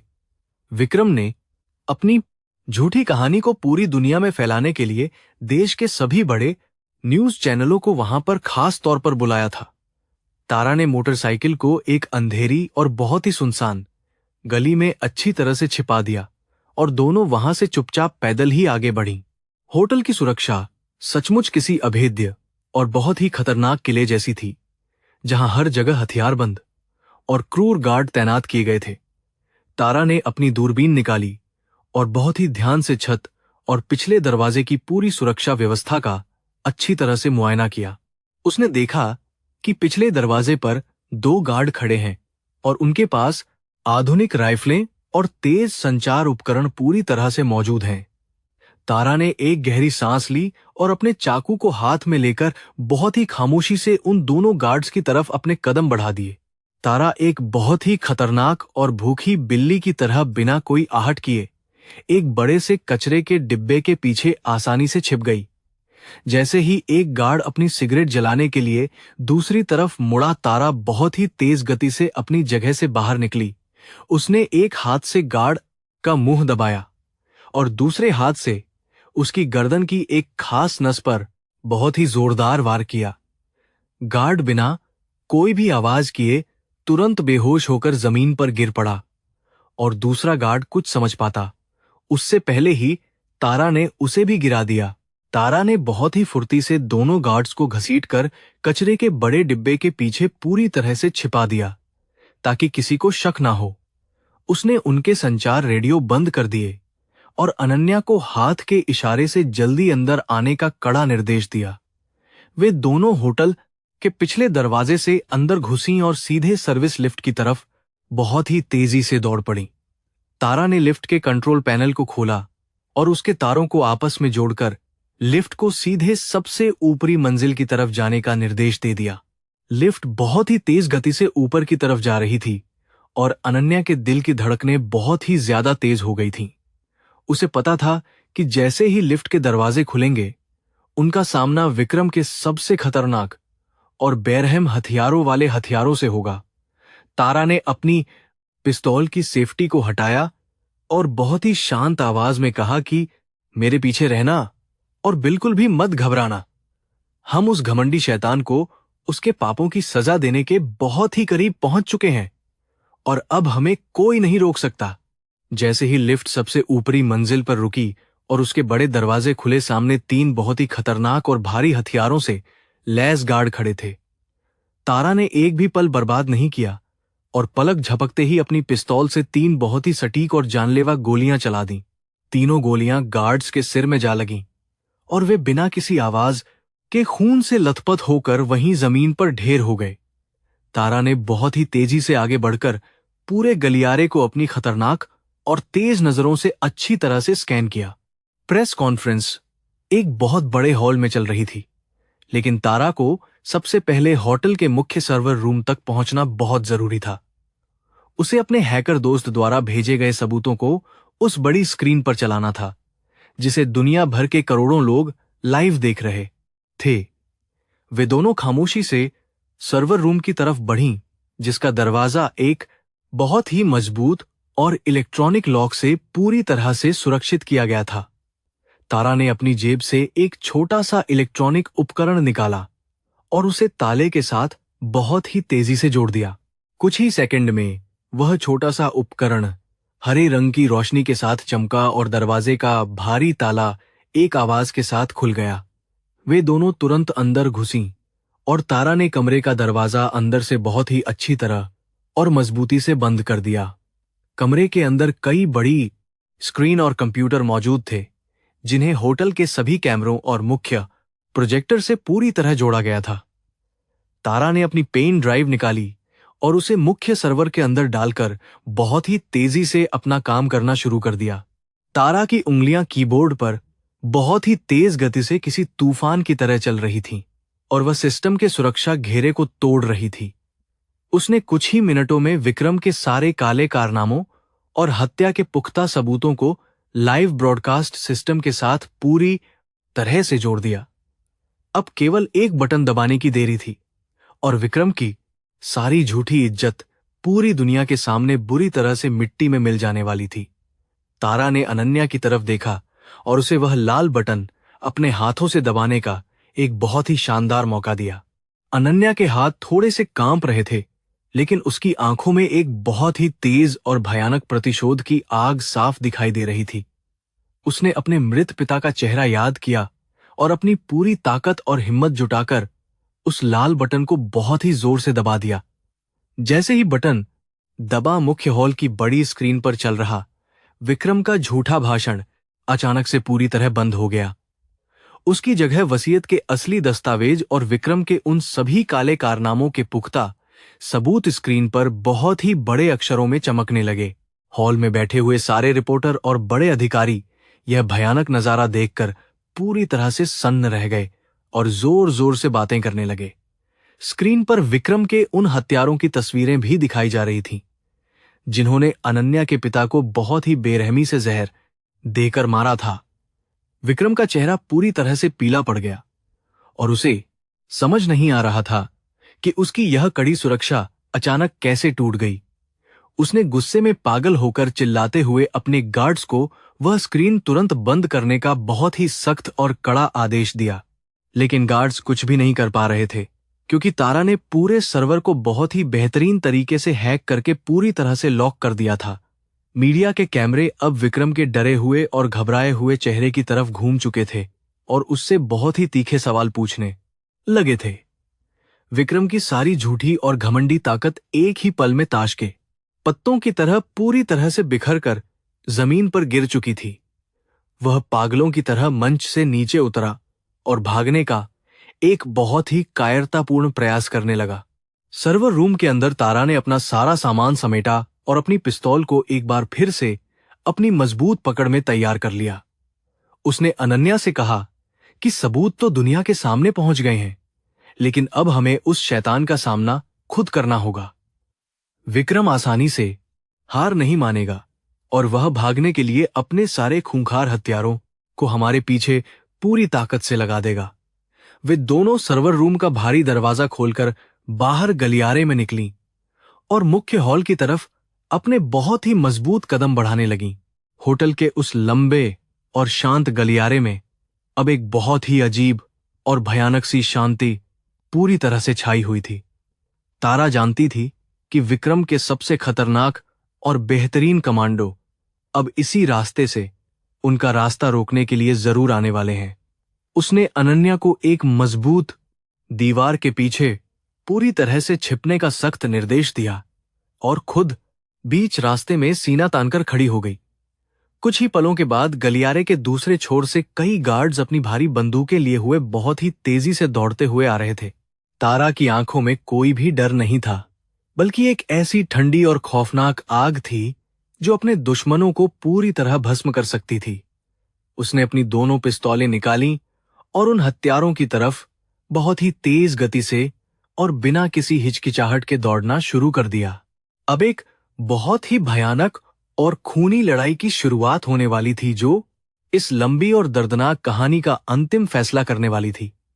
गोलियों की तेज और गगनभेदी आवाज ने उस पूरे आलीशान होटल को बुरी तरह से हिलाकर रख दिया और चारों तरफ धुआं फैल गया। गोलियों की गगनभेदी आवाज ने उस लंबे और आलीशान गलियारे की शांति को पूरी तरह से चीर कर रख दिया था। तारा एक चीते की तरह हवा में उछली और सामने से आ रही गोलियों की भारी बौछार से बहुत ही आसानी से बच गई। उसने हवा में रहते हुए ही अपनी दोनों पिस्तौलों से एकदम सटीक निशाना लगाया और आगे वाले दो गार्ड्स को वहीं ढेर कर दिया। जमीन पर गिरते ही उसने एक जोरदार कलाबाजी खाई और एक मार्बल के खंभे के पीछे बहुत ही सुरक्षित तरीके से छिप गई। बाकी बचे हुए गार्ड्स ने खंभे की तरफ अंधाधुंध गोलियां बरसानी शुरू कर दी, जिससे पत्थर के छोटे टुकड़े हवा में उड़ने लगे। तारा ने अपनी आंखें बंद की और गोलियों की आवाज से दुश्मनों की सही संख्या और उनकी जगह का बिल्कुल सटीक अनुमान लगा लिया। उसने अपनी बेल्ट से एक स्मोक ग्रेनेड निकाला और उसकी पिन खींचकर उसे उन गार्ड्स के पैरों के बीच बहुत ही तेजी से फेंक दिया। एक जोरदार धमाके के साथ पूरे गलियारे में बहुत ही गाढ़ा और सफेद धुआं फैल गया, जिससे दुश्मनों की नजर पूरी तरह से अंधी हो गई। सफेद धुएं के उस घने बादल के अंदर तारा एक मौत के अदृश्य साये की तरह बहुत ही खामोशी से आगे बढ़ रही थी। गार्ड्स खांस रहे थे और अपनी आंखों को मलते हुए इधर उधर पागलों की तरह अपनी बंदूकें चलाकर गोलियां बर्बाद कर रहे थे। तारा ने एक गार्ड के पीछे पहुंचकर उसके घुटने पर जोरदार लात मारी और उसके गिरते ही उसकी गर्दन मरोड़कर उसे हमेशा के लिए सुला दिया। दूसरे गार्ड ने आहट सुनकर मुड़ने की कोशिश की, लेकिन तारा के तेज चाकू ने उसके सीने को पूरी तरह से चीर कर रख दिया। कुछ ही पलों के अंदर उस घने धुएं के बीच मौजूद सभी पांचों खतरनाक गार्ड्स खून से लथपथ होकर ठंडी जमीन पर बेजान पड़े थे। धुआं थोड़ा छंटने लगा तो तारा ने अपनी पिस्तौल की मैगजीन को बदला और दीवार के पीछे छिपी हुई अनन्या को बाहर आने का इशारा किया। अनन्या कांपते हुए बाहर निकली, लेकिन तारा की इस भयानक ताकत और युद्ध कौशल को देखकर उसके अंदर भी एक नई हिम्मत पूरी तरह से जाग उठी थी।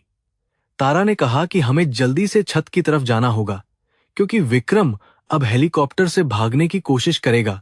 दूसरी तरफ होटल के मुख्य हॉल में स्थिति पूरी तरह से बेकाबू हो चुकी थी और भारी भगदड़ का डरावना माहौल बन चुका था। दुनिया भर के पत्रकार और रिपोर्टर विक्रम को घेरने की कोशिश कर रहे थे और उससे तीखे सवालों की बौछार लगातार कर रहे थे। विक्रम के निजी सुरक्षा गार्ड्स बहुत ही मुश्किल से मीडिया वालों को पीछे धकेल कर अपने मालिक को वहां से सुरक्षित निकालने का प्रयास कर रहे थे। विक्रम का चेहरा गुस्से और भयानक डर से पीला पड़ चुका था और वह पागलों की तरह अपने कमांडरों को गालियां दे रहा था। मुझे किसी भी कीमत पर उस छत पर खड़े हेलीकॉप्टर तक पहुंचना है, चाहे तुम्हें इसके लिए कितने भी लोगों को क्यों ना मारना पड़े। विक्रम ने अपने सबसे खास और खूंखार सुरक्षा प्रमुख को कॉलर से पकड़ते हुए बहुत ही गंदी गालियों के साथ यह कड़ा आदेश दिया। सुरक्षा प्रमुख ने अपने मालिक को चारों तरफ से घेर लिया और उसे सीढ़ियों के एक बहुत ही गुप्त रास्ते से ऊपर ले जाने लगा। विक्रम जानता था कि अगर पुलिस वहां पहुंच गई तो उसकी बाकी बची हुई जिंदगी एक अंधेरी और बहुत ही खौफनाक जेल में कटेगी। तारा और अनन्या बहुत ही तेजी से सीढ़ियों की तरफ दौड़ रही थीं, ताकि वे विक्रम को होटल से भागने से पहले ही पकड़ सकें। अचानक सीढ़ियों के मोड़ पर एक बहुत ही भारी शरीर वाला गार्ड सामने आ गया, जिसके हाथ में एक खतरनाक मशीन गन पूरी तरह से तैयार थी। उसने ट्रिगर दबाने ही वाला था कि तारा ने अपनी पिस्तौल से बहुत ही तेजी से फायर किया, लेकिन गोली उस गार्ड के मजबूत बुलेट प्रूफ जैकेट में फंस गई। गार्ड ने एक क्रूर मुस्कान के साथ अपनी मशीन गन का मुंह सीधा तारा के सीने की तरफ घुमा दिया। तारा ने पलक झपकते ही खुद को जमीन पर गिरा लिया और मशीन गन की दर्जनों गोलियां उसके सिर के ठीक ऊपर से दीवार में जा धंसी।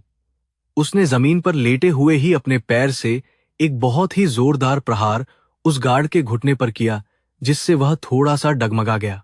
इसी जराज वद्दे है दीवार में डुबलीस में बहुत और के देह है। मौके का फायदा उठाकर तारा ने छलांग लगाई और गार्ड के भारी हथियार को अपने दोनों हाथों से मजबूती से पकड़कर ऊपर की तरफ कर दिया। दोनों के बीच एक बहुत ही भयानक और ताकतवर हाथापाई शुरू हो गई, जिसमें कोई भी पीछे हटने को तैयार नहीं था।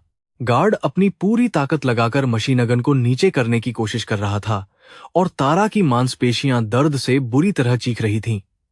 अचानक गार्ड ने अपने एक हाथ से तारा की गर्दन पकड़ ली और उसे बहुत जोर से दीवार के साथ पटक कर उसका गला दबाने लगा।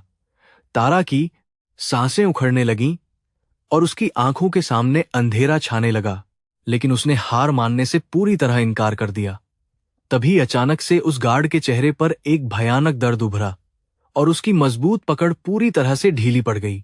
तारा ने खांसते हुए नीचे देखा तो अनन्या कांपते हुए हाथों से वह छोटा सा चाकू पकड़े हुए खड़ी थी, जो खून से सना हुआ था। अनन्या ने अपनी पूरी ताकत लगाकर वह तेज चाकू पीछे से उस खूंखार गार्ड के पैर की मुख्य नस में बहुत ही गहराई तक घोंप दिया था। गार्ड दर्द से चीखता हुआ अपने घुटनों के बल जमीन पर गिर पड़ा और तारा ने तुरंत अपनी पिस्तौल से उसके सिर में गोली मार दी। तारा ने अनन्या की तरफ गर्व से देखा, जिसने पहली बार अपनी जान बचाने के लिए एक बहुत ही बड़ा और साहसी कदम उठाया था। तुमने बहुत ही शानदार काम किया है, अनन्या। अब हमें बिना रुके सीधे ऊपर की मंजिल की तरफ जाना होगा, तारा ने अपनी सांसों को सामान्य करते हुए कहा। वे दोनों सीढ़ियों से बहुत ही तेजी से ऊपर चढ़ने लगीं, लेकिन अचानक पूरे होटल में लाल रंग की आपातकालीन लाइटें बहुत तेजी से चमकने लगीं और सायरन बजने लगा। विक्रम ने अपनी हार देखकर पूरे होटल का कड़ा लॉकडाउन सिस्टम पूरी तरह से चालू कर दिया था, ताकि कोई बाहर ना जा सके। अब हर एक दरवाजा बंद हो चुका था और मौत इंतजार कर रही थी।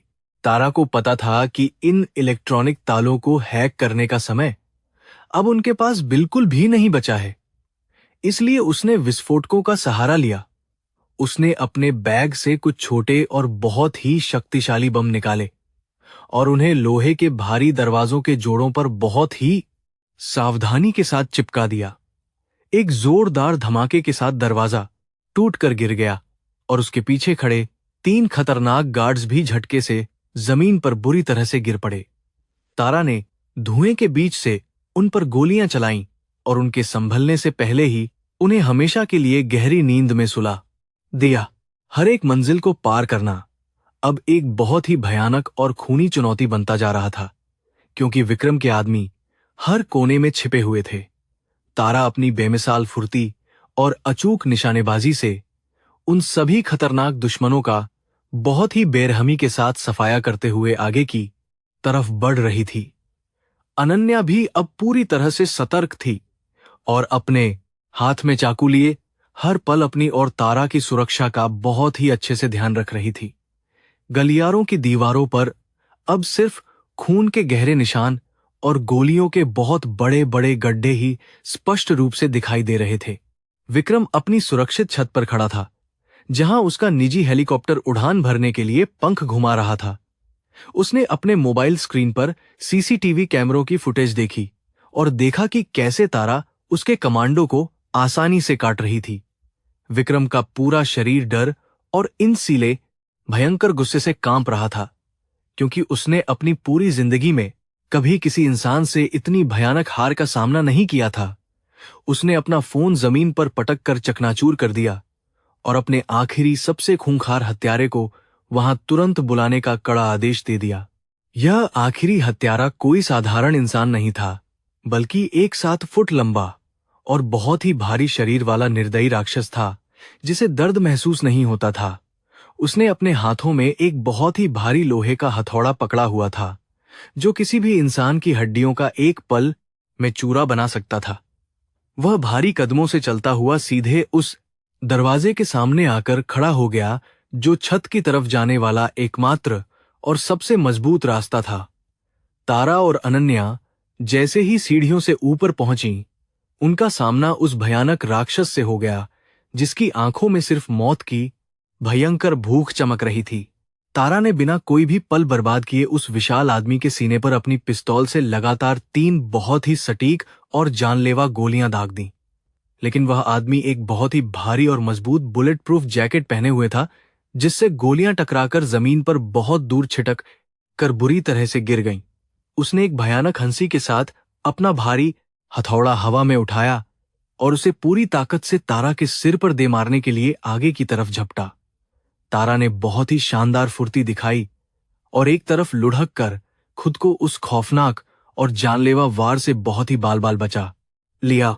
हथौड़ा बहुत भयानक आवाज के साथ फर्श पर गिरा और वहां एक बड़ा गड्ढा बन गया, जिससे पत्थर के टुकड़े हवा में तेजी से उड़ने लगे।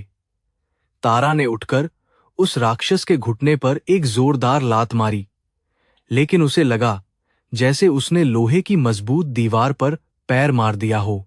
वह आदमी बिल्कुल नहीं हिला और उसने दूसरे हाथ से तारा को गर्दन से पकड़कर हवा में उठा लिया और दीवार की तरफ जोर से फेंक दिया। तारा की पीठ दीवार से टकराई और वह दर्द से कराहते हुए जमीन पर गिर पड़ी, जिससे उसकी पिस्तौल दूर गिर गई। यह खौफनाक मंजर देखकर अनन्या का दिल बहुत जोरों से धड़कने लगा, लेकिन वह तारा को इस भयानक स्थिति में अकेला बिल्कुल भी नहीं छोड़ सकती थी। उसने अपना खून से सना हुआ चाकू निकाला और अपनी पूरी ताकत के साथ दौड़कर उस विशाल राक्षस की पीठ पर एक बहुत ही जोरदार वार कर दिया। लेकिन चाकू उस मजबूत जैकेट के अंदर नहीं जा सका और उस राक्षस ने झल्लाकर अपने हाथ के एक जोरदार झटके से अनन्या को दूर फेंक दिया। अनन्या का सिर सीढ़ियों की रेलिंग से टकराया और वह दर्द से चीखते हुए जमीन पर लुढ़क गई, जिससे तारा का खून पूरी तरह से खौल उठा।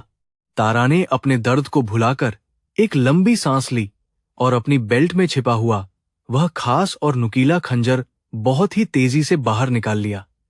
वह जानती थी कि इस भयानक राक्षस को सीधे आमने सामने की लड़ाई में हराना नामुमकिन है, इसलिए उसे एक चालाकी भरा कदम उठाना ही होगा। जब वह राक्षस अपना भारी हथौड़ा लेकर आगे बढ़ा तो तारा ने बहुत ही तेज गति से उसके पैरों के बीच से शानदार छलांग लगा दी। उसने छलांग लगाते हुए अपने खंजर को उस राक्षस के पैर की नसों में बहुत गहराई तक निर्दयता से घोंप दिया, जिससे वह चीखा। पैर की नस कटने से उस राक्षस का संतुलन बिगड़ गया और वह अपना भारी हथौड़ा छोड़कर घुटनों के बल जमीन पर बुरी तरह से गिर पड़ा। तारा ने पलक झपकते ही उसकी पीठ पर छलांग लगाई और अपने खंजर को उसकी गर्दन के उस कमजोर हिस्से में उतार दिया। जहां जैकेट नहीं थी। एक भयानक डरावनी आवाज के साथ उस खूंखार राक्षस के शरीर में झटके लगे और वह हमेशा के लिए ठंडी जमीन पर बेजान होकर गिर पड़ा। तारा हाफते हुए नीचे उतरी और पिस्तौल उठाकर छत के उस आखिरी दरवाजे की तरफ बहुत ही भयंकर गुस्से के साथ मुड़ गई। तारा ने अनन्या की तरफ देखा, जो अब धीरे धीरे खड़ी हो रही थी और उसके सिर से खून की एक धार नीचे बह रही थी। तारा ने पूछा कि क्या तुम ठीक हो? और अनन्या ने दर्द के बावजूद एक बहुत ही मजबूत और खतरनाक मुस्कान के साथ अपना सिर हिला दिया। अब बस एक आखिरी कदम बचा था, और वह था विक्रम का घमंड तोड़कर उसे उसके किए गए सारे पापों की खौफनाक सजा पूरी तरह से देना। तारा ने पिस्तौल की मैगजीन चेक की और दरवाजे के सामने आकर एक गहरी शांति के साथ खड़ी हो गई। दरवाजे के उस पार हेलीकॉप्टर के पंखों की बहुत ही तेज आवाज आ रही थी, जो इस बात का संकेत थी कि विक्रम भागने के बिल्कुल करीब है। तारा ने अपनी जेब से आखिरी विस्फोटक निकाला और उसे उस भारी दरवाजे के मजबूत ताले पर बहुत ही सावधानी और सटीकता के साथ चिपका दिया। उसने अनन्या को पीछे हटने का इशारा किया और एक सुरक्षित दूरी पर जाकर अपने हाथ में पकड़े हुए रिमोट का लाल बटन बहुत ही जोर से दबा दिया। एक गगनभेदी धमाके ने पूरी मंजिल को हिलाकर रख दिया और वह मजबूत लोहे का दरवाजा चिथड़े चिथड़े होकर हवा में बहुत दूर जाकर गिर पड़ा। धुएं और आग की लपटों के बीच से तारा और अनन्या ने अपनी पिस्तौलें ताने हुए उस आलीशान और बहुत ही हवादार छत पर प्रवेश किया। छत पर बारिश की हल्की बूंदें गिरनी शुरू हो गई थीं और विक्रम अपने हेलीकॉप्टर के दरवाजे के पास खड़ा डरी हुई नजरों से उन्हें घूर रहा था। उसकी पूरी फौज खत्म हो चुकी थी और उसके पास अब कोई भी ऐसा खतरनाक हथियार या गार्ड नहीं बचा था जो उसे इन दोनों औरतों से बचा सके। तारा की आंखों में मौत की भयानक शांति थी और वह बहुत ही सधे हुए कदमों से उस घमंडी विक्रम की तरफ अपना रास्ता तय कर रही थी। विक्रम ने हवा में उड़ते हुए हेलीकॉप्टर के पायलट को तुरंत उड़ान भरने का आदेश दिया, लेकिन तारा ने पायलट की तरफ एक बहुत ही जानलेवा निशाना साधा। पायलट डर के मारे अपना नियंत्रण खो बैठा और हेलीकॉप्टर झटके से थोड़ा सा ऊपर उठकर वापस छत पर बहुत ही खतरनाक तरीके से टकराकर बंद हो गया। विक्रम की भागने की आखिरी उम्मीद भी अब उस टूटे हुए हेलीकॉप्टर के साथ पूरी तरह से खत्म हो चुकी थी और वह हार मानकर वहीं घुटनों पर बैठ गया। यह रात अब अपने अंतिम फैसले की तरफ बहुत तेजी से बढ़ रही थी और विक्रम के पापों का घड़ा पूरी तरह से भर चुका था। छत पर तेज ठंडी हवा चल रही थी और बारिश की बूंदें अब भारी होने लगी थीं। हेलीकॉप्टर के टूटे हुए पंख से धुआं निकल रहा था और उसकी लाल बत्ती रुक रुक कर चमक रही थी। विक्रम, जो कुछ समय पहले तक खुद को दुनिया का सबसे ताकतवर इंसान मानता था, अब घुटनों केवल बहुत ही दयनीय हालत में जमीन पर बैठा हुआ था। उसका महंगा सूट बारिश और कीचड़ से पूरी तरह खराब हो चुका था। तारा अपनी पिस्तौल ताने हुए बहुत ही सधे कदमों से उसके करीब पहुंची। अनन्या भी तारा के पीछे पीछे चल रही थी और उसकी आंखों में अपने पिता के कातिल को देखने की एक अजीब सी आग जल रही थी। वह इंसान जिसने उसे बचपन में प्यार से गोद में खिलाया था, आज वही एक खूंखार राक्षस बन चुका था। विक्रम ने अपने कांपते हुए हाथों को उठाया और बहुत ही गिड़गिड़ाती हुई आवाज में अपनी जान बख्शने की भीख मांगनी शुरू कर दी। उसने कहा कि तुम दोनों को जितना भी पैसा चाहिए मैं अभी इसी वक्त देने को तैयार हूं, मुझे बस एक बार जाने दो। तारा ने उसकी बातों को सुनकर एक बहुत ही ठंडी और खौफनाक मुस्कान दी, जिसने विक्रम के दिल में डर को और भी ज्यादा बढ़ा दिया। उसने कहा कि तुम्हारी सारी दौलत तुम्हारे उन काले कारनामों और हत्याओं के पापों को कभी भी नहीं धो सकती है। तुमने जो खून बहाया है उसकी कीमत तुम्हें अपनी बची हुई जिंदगी जेल की अंधेरी कालकोठरी में सड़ाकर ही चुकानी पड़ेगी। तारा की नजरें बाज की तरह तेज थीं और वह विक्रम की हर एक छोटी सी हरकत पर बहुत ही बारीकी से ध्यान रख रही थी। अनन्या बहुत ही मजबूती के साथ आगे आई और उसने विक्रम की आंखों में सीधा देखते हुए एक बहुत ही कड़ा सवाल पूछा। उसने कहा कि क्या तुम्हें मेरे पिता को जहर देते समय एक पल के लिए भी अपने सगे भाई का ख्याल नहीं आया था? विक्रम ने नजरें चुराते हुए कहा कि व्यापार और सत्ता की इस खतरनाक दुनिया में रिश्तों की कोई भी अहमियत बिल्कुल नहीं होती है। वह ताकत का नशा था जिसने मुझे पूरी तरह अंधा कर दिया था और मैं अपने लालच में पूरी तरह से पागल हो चुका था। अनन्या का दिल गुस्से और नफरत से भर गया, लेकिन उसने खुद को बहुत ही शानदार तरीके से नियंत्रण में रखा और कोई गलत कदम नहीं उठाया। उसने कहा कि मेरे पिता ने अपनी पूरी जिंदगी इस कंपनी को बहुत ही ईमानदारी और कड़ी मेहनत से एक मुकाम तक पहुंचाया था। तुमने अपने लालच और घटिया हरकतों से उनके सारे सपनों को मिट्टी में मिला दिया और निर्दोष लोगों का खून पानी की तरह बहाया। मैं तुम्हें अपनी ही आंखों के सामने सजा मिलते हुए देखना चाहती हूं, ताकि मेरे पिता की आत्मा को असली शांति मिल सके। विक्रम ने अचानक अपने घुटनों के बल बैठे बैठे ही अपने कोट के अंदर हाथ डाला और एक बहुत ही छोटी सी पिस्तौल बाहर निकाल ली। वह जानता था कि अब उसके पास भागने का कोई भी रास्ता नहीं बचा है, इसलिए वह अनन्या को मारकर खुद को भी खत्म करना चाहता था। उसने पिस्तौल का मुंह सीधा अनन्या की तरफ किया और एक बहुत ही भयानक और पागलपन भरी हंसी के साथ उसका ट्रिगर दबाने की कोशिश की। लेकिन तारा की बेमिसाल फुर्ती और तेज दिमाग के सामने विक्रम की यह आखिरी चाल बहुत ही धीमी थी। तारा ने पलक झपकते ही अपनी पिस्तौल का ट्रिगर दबा दिया और एक जोरदार आवाज के साथ गोली विक्रम के दाहिने हाथ को चीरती हुई निकल गई। विक्रम एक बहुत ही भयानक चीख के साथ पीछे की तरफ गिर पड़ा और उसकी पिस्तौल छिटक कर छत के दूसरे कोने में चली गई। तारा बहुत ही तेजी से आगे बढ़ी और उसने विक्रम के सीने पर अपना भारी बूट रखकर उसे जमीन पर पूरी तरह से दबा दिया।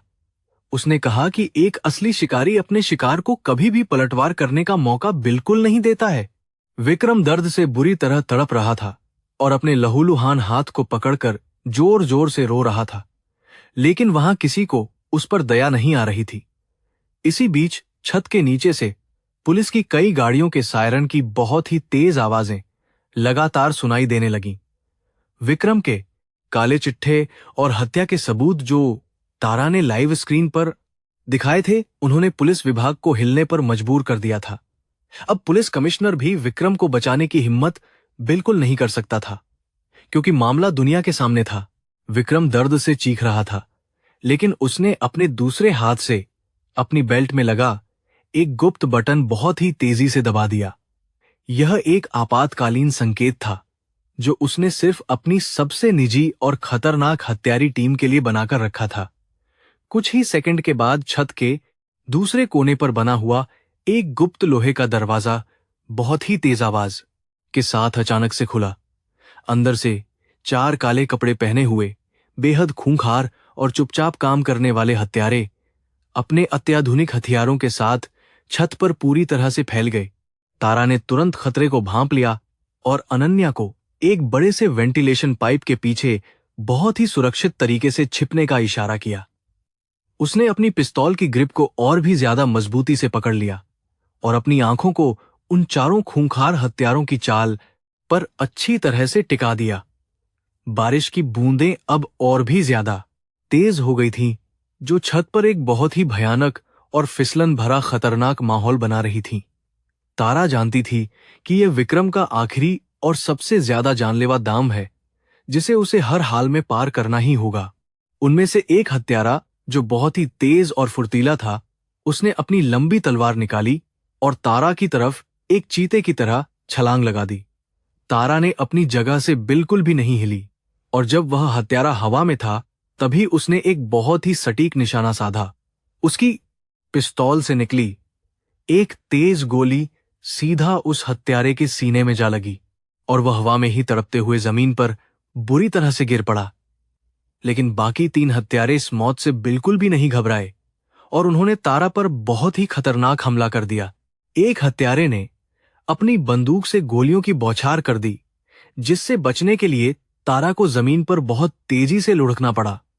गोलियां छत के कंक्रीट से टकराकर भयानक चिंगारियां पैदा कर रही थीं और बारिश का पानी उन चिंगारियों को और भी ज्यादा चमका रहा था। तारा ने एक बड़ी सी लोहे की मशीन के पीछे शरण ली और अपनी सांसों को सामान्य करते हुए अपने अगले सटीक और खतरनाक वार की तैयारी करने लगी। उसे पता था कि गोलियां खत्म होने के बाद वह हत्यारा अपनी जगह बदलने की बहुत ही बड़ी गलती जरूर करेगा। जैसे ही उस हत्यारे की बंदूक से गोलियों की आवाज आना बंद हुई, तारा बहुत ही शानदार फुर्ती के साथ मशीन के पीछे से बाहर निकली। उसने बिना कोई भी समय बर्बाद किए 2 लगातार फायर किए और दोनों गोलियां सीधा उस आदमी के घुटनों में बहुत ही गहराई तक जा घुसीं। वह हत्यारा दर्दनाक चीख के साथ अपने घुटनों के बल गिर गया और अपनी बंदूक को जमीन पर छोड़कर अपने पैरों को जोर से पकड़ने लगा। तारा ने आगे बढ़कर उसके सिर पर अपनी पिस्तौल के पिछले हिस्से से एक बहुत ही जोरदार और खौफनाक प्रहार किया। तीसरा हत्यारा बहुत ही खामोशी से तारा के पीछे पहुंच चुका था और उसके हाथ में एक बहुत ही तेज धार वाला जहर से बुझा हुआ चाकू था। उसने पीछे से तारा की गर्दन पर वार करने की कोशिश की, लेकिन तारा के प्रशिक्षित कानों ने उसके जूतों की हल्की सी आहट को अच्छी तरह सुन लिया था। तारा ने अपना सिर तेजी से नीचे किया और पीछे की तरफ अपनी कोहनी से एक बहुत ही जोरदार प्रहार उस आदमी की पसलियों पर किया। हड्डी टूटने की एक भयानक आवाज आई और वह हत्यारा पीछे की तरफ दर्द से बुरी तरह लड़खड़ा गया। तारा पलटी और उसने उस हत्यारे के हाथ से वह जहरीला चाकू बहुत ही तेजी से छीन लिया और उसी के पैर में उसे जोर से घोंप दिया। जहर का असर इतनी तेजी से हुआ कि वह आदमी कुछ ही सेकंड में मुंह से झाग निकालते हुए जमीन पर पूरी तरह से ढेर हो गया। अब केवल एक ही आखिरी और सबसे खतरनाक हत्यारा बचा था, जो दूर खड़ा होकर यह सारा खौफनाक खूनी मंजर अपनी आंखों से देख रहा था। उसे समझ आ गया था कि वह किसी आम इंसान से नहीं, बल्कि साक्षात मौत से लड़ रही है। वह आखिरी हत्यारा अपनी जान बचाने के लिए बुरी तरह से डर गया और उसने अपनी बंदूक छोड़कर छत के दरवाजे की तरफ बहुत तेजी से भागना शुरू कर दिया। विक्रम जोर जोर से चिल्लाकर उसे रुकने और लड़ने का सख्त आदेश दे रहा था, लेकिन मौत के खौफ ने उस हत्यारे को पूरी तरह से अंधा कर दिया था। तारा ने भागते हुए उस आदमी की तरफ कोई भी गोली नहीं चलाई, क्योंकि वह जानती थी कि उसे अब पुलिस वैसे भी गिरफ्तार कर लेगी। छत पर अब सन्नाटा छा गया था और सिर्फ बारिश की तेज आवाजें आ रही थीं।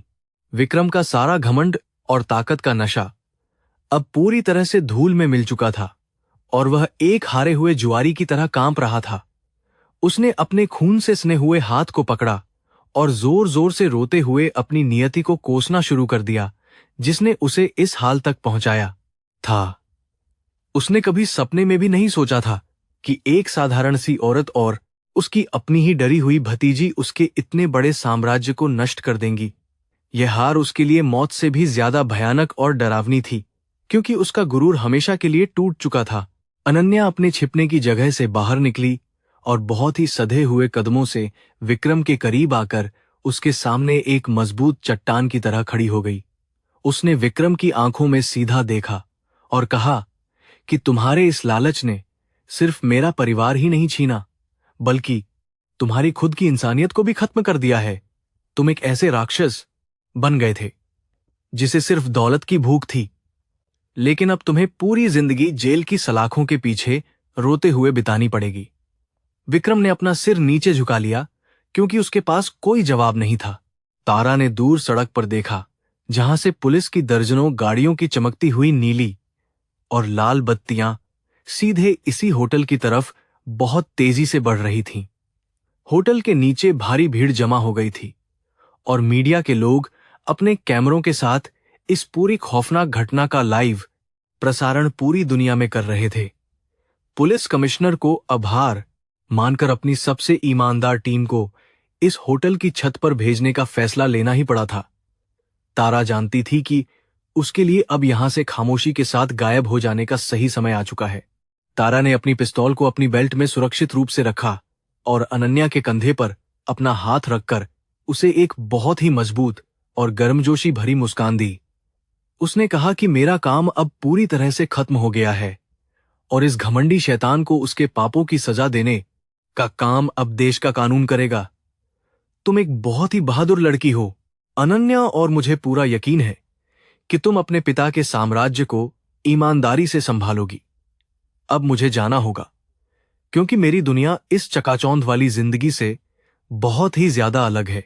अनन्या की आंखों में आंसू भर आए और उसने आगे बढ़कर तारा को बहुत ही मजबूती के साथ अपने गले से लगा लिया और दिल से धन्यवाद दिया।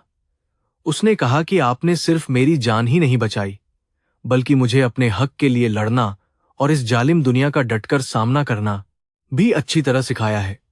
मैं हमेशा आपकी इस बड़ी कुर्बानी, बहादुरी को याद रखूंगी और कोशिश करूंगी कि मैं भी आपकी तरह सच्चाई के रास्ते पर ही चलूं। तारा ने धीरे से उसकी पीठ थपथपाई और उसे हमेशा अपने इरादों पर मजबूत बने रहने का आशीर्वाद दिया। छत के दरवाजे की तरफ से अब पुलिस के भारी बूटों की तेज आवाजें बहुत ही साफ तरीके से सुनाई देने लगी थीं, जो ऊपर की तरफ तेजी से आ रही थीं। तारा ने एक आपातकालीन पाइप को देखा जो छत से सीधे नीचे एक बहुत ही अंधेरी और सुनसान गली की तरफ सुरक्षित रूप से जा रहा था।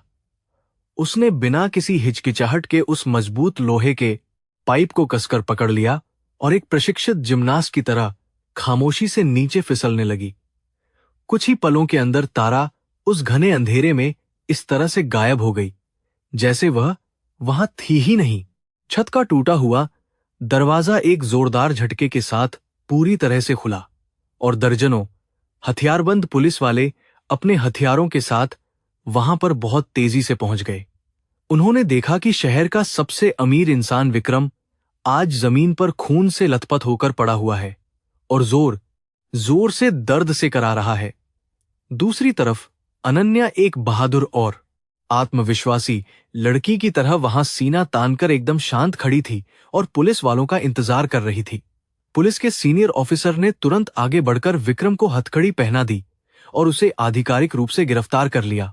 अनन्या ने आगे बढ़कर पुलिस ऑफिसर को अपनी जेब से वह खास पेन ड्राइव निकाल कर दी जिसमें विक्रम के सारे काले कारनामों और हत्याओं के पुख्ता सबूत मौजूद थे। उसने बहुत ही स्पष्ट आवाज में कहा कि इस ड्राइव में मेरे पिता की मौत और इस कॉरपोरेशन में चल रहे सारे खौफनाक भ्रष्टाचार की असली कहानी है। ऑफिसर ने उस ड्राइव को बहुत ही सावधानी से रख लिया और अनन्या को पूरी सुरक्षा देने का एक पक्का आश्वासन तुरंत अपनी तरफ से दे दिया। विक्रम को दो पुलिस वाले घसीटते हुए छत से नीचे सीढ़ियों की तरफ तेजी के साथ ले जाने लगे। होटल के नीचे पहुंचते ही विक्रम को मीडिया के हजारों कैमरों की तेज चमक और पत्रकारों के बहुत ही तीखे सवालों की बौछार का भयानक सामना करना पड़ा। जो लोग कल तक विक्रम के सामने सिर झुकाकर खड़े होते थे, आज वही लोग उसे गालियां दे रहे थे और उस पर थूकने की कोशिश कर रहे थे। विक्रम ने अपना मुंह छिपाने की बहुत कोशिश की, लेकिन पुलिस की मजबूत पकड़ ने उसे ऐसा नहीं करने दिया और उसे धक्के मारते हुए पुलिस वैन में डाल दिया गया। उसकी दौलत का वह विशाल पहाड़ आज पूरी तरह से टूटकर मिट्टी में मिल चुका था। अनन्या भी पुलिस की एक सुरक्षित गाड़ी में बैठकर होटल से बाहर निकली और उसने खिड़की से उस पूरी भारी भीड़ और मीडिया को बहुत ही शांत नजरों से देखा। उसे पता था कि आने वाला कल उसके लिए चुनौतियों से भरा होगा, लेकिन अब वह किसी भी तूफान का डटकर मुकाबला करने के लिए पूरी तरह से तैयार थी। उसके अंदर से वह पुराना डर खत्म हो चुका था और तारा ने उसके दिल में जो हिम्मत भर दी थी वह अब उसकी सबसे बड़ी ताकत बन चुकी थी। वह रात अब धीरे धीरे एक नई और खूबसूरत सुबह की तरफ बढ़ रही थी। सुबह का सूरज शहर की ऊंची इमारतों के पीछे से अपनी सुनहरी किरणें बिखेर रहा था और एक नई शुरुआत का संदेश दे रहा था। रात भर चला वह भयानक और खौफनाक तूफान अब पूरी तरह से शांत हो चुका था। न्यूज चैनलों पर हर जगह सिर्फ रेक्स कॉरपोरेशन और विक्रम की गिरफ्तारी की ही ब्रेकिंग न्यूज लगातार दिखाई जा रही थी। शहर के लोग टीवी स्क्रीन से चिपके हुए थे और इस घटनाक्रम को देखकर पूरी तरह से स्तब्ध थे। किसी ने नहीं सोचा था कि शहर का सबसे ताकतवर इंसान एक ही रात में इस तरह से मिट्टी में मिल जाएगा।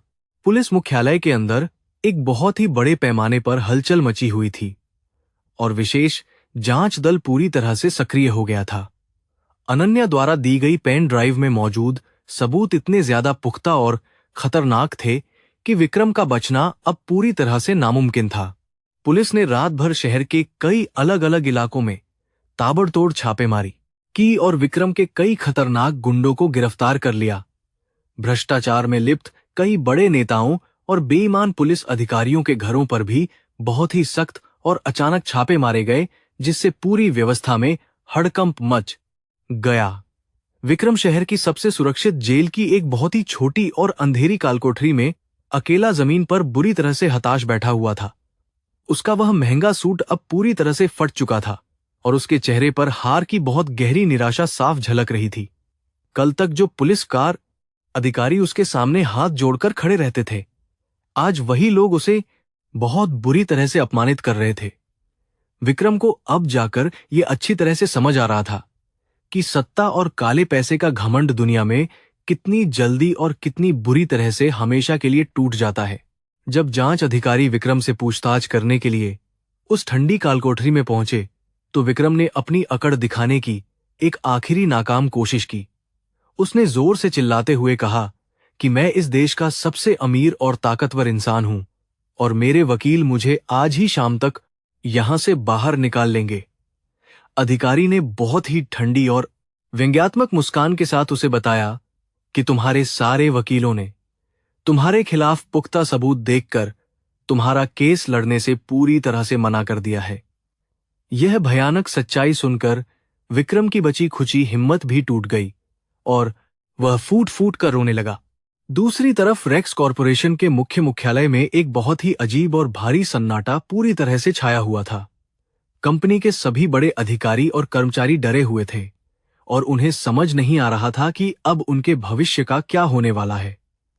तभी मुख्यालय के मुख्य कांच के दरवाजे खुले और अनन्या अपने पिता के उस पुराने और शानदार कार्यालय में बहुत ही आत्मविश्वास के साथ अंदर दाखिल हुई। वह अब कोई डरी हुई और सहमी हुई लड़की बिल्कुल नहीं थी, बल्कि एक बहुत ही मजबूत और निडर बॉस की तरह अपने मजबूत कदम आगे की तरफ बढ़ा रही थी। अनन्या ने सीधे बोर्ड रूम की तरफ अपना रुख किया, जहां कंपनी के सभी बचे हुए बड़े निदेशक डरे हुए चेहरों के साथ पहले से बैठे थे। उसने अपने पिता की उस मुख्य कुर्सी पर बैठने से पहले एक पल के लिए अपनी आंखें बंद कीं और उनकी अच्छी यादों को अपने दिल में महसूस किया।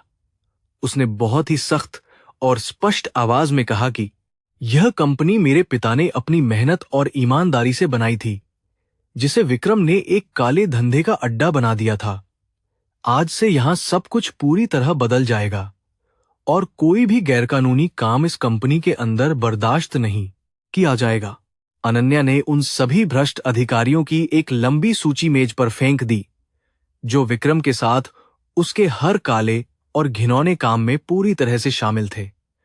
उसने बिना किसी हिचकिचाहट के उन सभी को तुरंत नौकरी से निकालने और उनके खिलाफ सख्त कानूनी कार्रवाई करने का एक बहुत ही कड़ा आदेश जारी कर दिया। वहां बैठे लोग उसकी इस अचानक आई हुई हिम्मत और बेमिसाल ताकत को देखकर पूरी तरह से हैरान रह गए और चुपचाप उसके आदेशों का पालन करने लगे। अनन्या को पता था कि कंपनी को साफ करने में समय लगेगा, लेकिन उसने यह बहुत जरूरी शुरुआत कर दी थी। कुछ ही हफ्तों के अंदर विक्रम और उसके सारे खूंखार साथियों के खिलाफ अदालत में एक बहुत ही तेज और ऐतिहासिक मुकदमा शुरू हो गया। पूरे देश की मीडिया और आम जनता की नजरें इस बहुत ही बड़े और महत्वपूर्ण मुकदमे पर पूरी तरह से टिकी हुई थीं। सरकारी वकील ने अनन्या द्वारा दिए गए सबूतों को अदालत के सामने बहुत ही शानदार तरीके से पेश किया, जिसने विक्रम के बचने के सारे रास्तों को पूरी तरह से बंद कर दिया। विक्रम कटघरे में एक हारे हुए और दयनीय अपराधी की तरह चुपचाप खड़ा था और उसकी आंखों में अब कोई भी पुरानी चमक या झूठा घमंड बिल्कुल नहीं बचा था। अदालत के सख्त जज ने सारे गवाहों और मजबूत इलेक्ट्रॉनिक सबूतों को बहुत ही ध्यान से देखने के बाद अपना वह ऐतिहासिक और कड़ा फैसला आखिरकार सुना ही दिया। जज ने विक्रम को हत्या, भ्रष्टाचार और देश की सुरक्षा के साथ खतरनाक खिलवाड़ करने का पूरी तरह से दोषी पाया और उसे उसकी सजा सुना दी। विक्रम को बिना किसी भी तरह की पैरोल के ताउम्र एक बहुत ही कठोर और अंधेरी जेल में रहने की सबसे कड़ी सजा पूरी अदालत के सामने सुनाई गई। यह फैसला सुनते ही अदालत के अंदर मौजूद सभी लोगों ने राहत की एक बहुत ही लंबी सांस ली और न्याय की इस शानदार जीत पर खुशी जताई।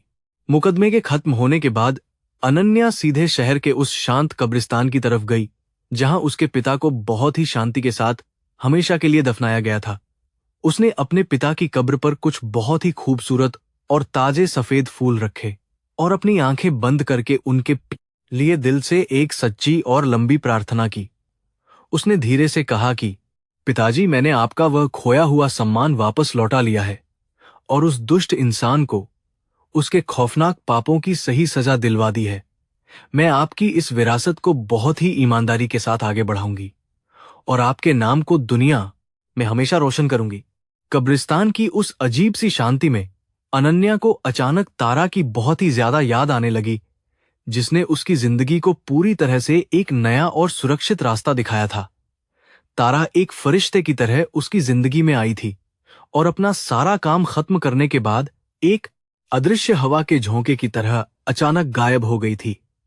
अनन्या जानती थी कि वह तारा को शायद अपनी जिंदगी में अब कभी भी नहीं खोज पाएगी, लेकिन वह हमेशा उसके दिल में अमर रहेगी। तारा की वह बेमिसाल बहादुरी हमेशा अनन्या को जिंदगी की हर मुश्किल से निडर होकर लड़ने की एक बहुत बड़ी ताकत देती रहेगी। शहर की उस भारी चकाचौंध और भयानक शोर से बहुत दूर उन शांत और बर्फ से ढके हुए ऊंचे पहाड़ों के बीच तारा अपनी एक अलग ही खूबसूरत दुनिया में मौजूद थी। वह अपने पुराने लकड़ी के केबिन के बाहर एक आरामदायक कुर्सी पर बैठी हुई थी और सामने बहने वाली उस ठंडी नदी की मधुर आवाज को बहुत ही शांति से सुन रही थी। उसने अपने हाथ में चाय का एक गर्म प्याला पकड़ा हुआ था और उसके चेहरे पर एक बहुत ही सुकून भरी और शानदार मुस्कान पूरी तरह से छाई हुई थी। यह वही शांत जगह थी जहां से इस पूरी भयानक और खतरनाक कहानी की एक बहुत ही खूनी शुरुआत हुई थी। तारा के पास एक बहुत ही पुराना और छोटा सा रेडियो रखा हुआ था, जिस पर शहर के न्यूज चैनल का सीधा प्रसारण एकदम स्पष्ट रूप से चल रहा था। रेडियो का एंकर बहुत ही उत्साह के साथ विक्रम को मिली उस कड़ी उम्र कैद की सजा और अनन्या के रेक्स कॉरपोरेशन की नई मालकिन बनने की शानदार खबर लगातार सुना रहा था। तारा ने चाय का एक छोटा सा घूंट लिया और अपनी आंखें बंद करके उस शानदार और सुकून देने वाली खबर को अपने दिल में अच्छी तरह से महसूस किया। उसे खुशी थी कि उसने एक मासूम लड़की को उसका सही हक दिलाने में एक बहुत बड़ी और अहम भूमिका निभाई है। तारा को कभी भी किसी भारी इनाम या दुनिया के सामने मशहूर होने की कोई भी लालसा अपनी पूरी जिंदगी में बिल्कुल भी नहीं रही थी। वह हमेशा से अंधेरे में छिपकर काम करने वाली एक ऐसी निडर योद्धा थी जो सिर्फ कमजोरों को न्याय दिलाने के लिए ही अपनी पिस्तौल बाहर निकालती थी। विक्रम जैसे खतरनाक इंसान का घमंड तोड़कर उसे अपनी ताकत का सही इस्तेमाल करने का एक बहुत ही अच्छा और सुकून देने वाला मौका मिला था। वह जानती थी कि दुनिया में बुराई कभी भी खत्म नहीं हो सकती, लेकिन जब तक उसके जैसी योद्धा जिंदा हैं, तब तक न्याय हमेशा एक उजली किरण बनकर चमकता रहेगा। उसने रेडियो को बंद कर दिया और अपने केबिन के अंदर जाकर अपने उन खतरनाक हथियारों को एक बार फिर से बहुत ही अच्छी तरह साफ करना शुरू कर दिया। उसकी पिस्तौल और वह नुकीला खंजर जो विक्रम के आदमियों के खून से सने हुए थे, अब बिल्कुल साफ और अपनी असली खौफनाक चमक के साथ पूरी तरह से तैयार थे। तारा ने उन हथियारों को उनके सही बक्से में सुरक्षित रूप से रख दिया और उस लोहे के बक्से को अपने छोटे से बिस्तर के नीचे बहुत ही सावधानी के साथ छिपा दिया। उसे पता था कि आने वाले समय में फिर से किसी बेकसूर को उसकी सख्त जरूरत पड़ेगी और तब वह हथियारों को दोबारा बाहर निकालेगी। बाहर मौसम बहुत ही सुहावना और प्यारा हो चुका था और आसमान में बिल्कुल भी बादल नहीं थे, जिससे सूरज की रोशनी सीधे पेड़ों पर गिर रही थी। जंगल के पक्षी बहुत ही मधुर आवाज में चहचहा रहे थे और हवा में जंगली फूलों की एक बहुत ही भीनी और मनमोहक सुगंध पूरी तरह से घुली हुई थी। तारा ने अपना एक छोटा सा शिकार वाला बैग अपने मजबूत कंधों पर लटकाया और जंगल के उस घने रास्ते की तरफ अपने सधे हुए कदम बढ़ा दिए। वह आज के दिन को बहुत ही शांति और प्रकृति की गोद में रहकर पूरी तरह से आनंद लेते हुए बिताना चाहती थी। शहर में अनन्या ने कॉरपोरेशन को एक नई और शानदार ऊंचाई पर ले जाने के लिए कई बड़े और सकारात्मक बदलाव बहुत ही तेजी से लागू कर दिए थे। उसने कंपनी के उस सारे काले धन को अनाथ बच्चों की भलाई के लिए कई ट्रस्टों में बहुत ही ईमानदारी के साथ दान कर दिया था। विक्रम के समय में जो कर्मचारी हमेशा भयानक डर के साए ठीक काम करते थे, अब वे बहुत ही आजादी के साथ कंपनी को आगे बढ़ाने में खुशी से लगे हुए थे। अनन्या ने साबित कर दिया था कि एक निडर लीडर ही किसी भी गिरे हुए साम्राज्य को दोबारा बहुत ही शानदार तरीके से खड़ा कर सकती है। तारा की वह बहादुरी और उसका बलिदान अनन्या के लिए एक बहुत ही पवित्र और सच्ची गीता के ज्ञान की तरह हमेशा के लिए मार्गदर्शक बन चुका था। जब भी अनन्या किसी बड़े और कठिन फैसले को लेने में थोड़ा सा भी डगमगाती थी, तो वह तारा की उन शांत और मजबूत आंखों को तुरंत याद कर लेती थी। वह सोचती थी कि अगर तारा अकेले इतने बड़े और खतरनाक दुश्मनों से बिना डरे लड़ सकती है, तो वह एक कंपनी को आसानी से क्यों नहीं संभाल सकती। इस एक मजबूत विचार ने अनन्या को दुनिया की सबसे ताकतवर और आत्मविश्वासी महिलाओं की सूची में सबसे ऊपर लाकर खड़ा कर दिया था। यह पूरी कहानी सिर्फ एक मासूम लड़की के बच जाने या किसी खतरनाक अपराधी के पकड़े जाने की कोई भी बहुत साधारण सी घटना बिल्कुल नहीं थी। यह कहानी इस बात का एक बहुत ही शानदार और पुख्ता सबूत थी कि सच्चाई कितनी भी गहरी क्यों न दफन कर दी जाए, वह हमेशा बाहर जरूर आती है। बुराई चाहे अपने बचाव के लिए कितने भी ऊंचे और मजबूत किले क्यों न बना ले, लेकिन सच्चाई की एक छोटी सी चोट उन सभी किलों को मिट्टी में मिला सकती है। तारा और अनन्या ने मिलकर इस दुनिया को यही एक बहुत ही बड़ा और मजबूत संदेश दिया था, जिसे लोग सालों तक कभी नहीं भूलेंगे। विक्रम की जेल की जिंदगी एक बहुत ही भयानक और डरावने नर्क से बिल्कुल भी कम नहीं थी, जहां वह हर दिन अपनी मौत की सच्ची दुआ मांगता रहता था। उसे जेल के सबसे खतरनाक कैदियों के बीच रखा गया था, जो उसे हर रोज उसके पापों की याद दिलाते थे और उसे मानसिक रूप से बहुत परेशान करते थे। वह इंसान जिसने कभी रेशम के गद्दों पर नींद ली थी, आज वह एक ठंडी जमीन पर सोने के लिए पूरी तरह से मजबूर हो चुका था। उसे समझ आ गया था कि उसने अपनी लालच की आग में अपने शानदार जीवन को हमेशा के लिए बहुत बुरी तरह से जलाकर भस्म कर दिया है। रेक्स कॉरपोरेशन के साफ होने से उस पूरे शहर की अर्थव्यवस्था और आम जनता के जीवन पर एक बहुत ही सकारात्मक और अच्छा असर पूरी तरह से दिखाई देने लगा था। जो छोटे व्यापारी विक्रम के डर से अपना काम बंद करने वाले थे, वे अब अनन्या के साथ जुड़कर एक नई उम्मीद के साथ अपना व्यापार कर रहे थे। शहर से वह खौफनाक और डरावना साया हमेशा के लिए हट चुका था और एक बहुत ही सुरक्षित और प्यारा माहौल हर जगह फैल चुका था। तारा का वह एक छोटा सा फैसला उस रात नदी में कूदने का आज हजारों लोगों की जिंदगी में एक बहुत बड़ी खुशी लेकर आया था। तारा जंगल में चलते चलते उसी खतरनाक नदी के किनारे वापस पहुंच गई थी, जहां से उसने अनन्या को कुछ समय पहले मौत के मुंह से बाहर निकाला था। नदी का पानी आज बहुत ही ज्यादा शांत और नीले रंग का दिख रहा था और उसमें कोई भी डरावना या खौफनाक भंवर बिल्कुल भी नजर नहीं आ रहा था। उसने नदी के उस साफ पानी में अपना अक्स देखा और उसे अपने चेहरे पर एक बहुत ही अजीब सी शांति और सुकून की शानदार चमक अच्छी तरह दिखाई दी। उसने एक लंबी और गहरी सांस ली और अपने फेफड़ों में उस ताजी हवा को महसूस करते हुए अपनी आंखें पूरी तरह से बंद वेली कर लीं। जिंदगी के इस लंबे और खतरनाक सफर में तारा ने कई भयानक मौतें और बहुत ही दर्दनाक धोखे अपनी ही आंखों से देखे थे, जिन्होंने उसे पत्थर बना दिया था। लेकिन अनन्या को बचाकर और उसे एक नया मजबूत जीवन देकर तारा के उस कठोर दिल के अंदर फिर से एक इंसानियत की कोमल भावना पूरी तरह जाग उठी थी। उसे अब यह विश्वास हो गया था कि इस स्वार्थी दुनिया में अभी भी कुछ ऐसी मासूमियत बाकी है जिसके लिए लड़ना और अपनी जान की बाजी लगाना बहुत जरूरी है। यह एक ऐसा अजीब और प्यारा एहसास था जिसने तारा को उसकी पुरानी और दर्दनाक यादों से हमेशा के लिए आजाद कर दिया था। कुछ महीनों बाद अनन्या ने एक बहुत बड़ा अंतरराष्ट्रीय मीडिया सम्मेलन बुलाया, जिसमें उसने अपने पिता के नाम पर एक नई चैरिटी संस्था की बहुत शानदार घोषणा की। यह संस्था उन सभी युवा लड़कियों को शिक्षा और सुरक्षा प्रदान करेगी जो समाज के इस क्रूर और हिंसक माहौल में अपने हक के लिए हमेशा से संघर्ष करती आई हैं।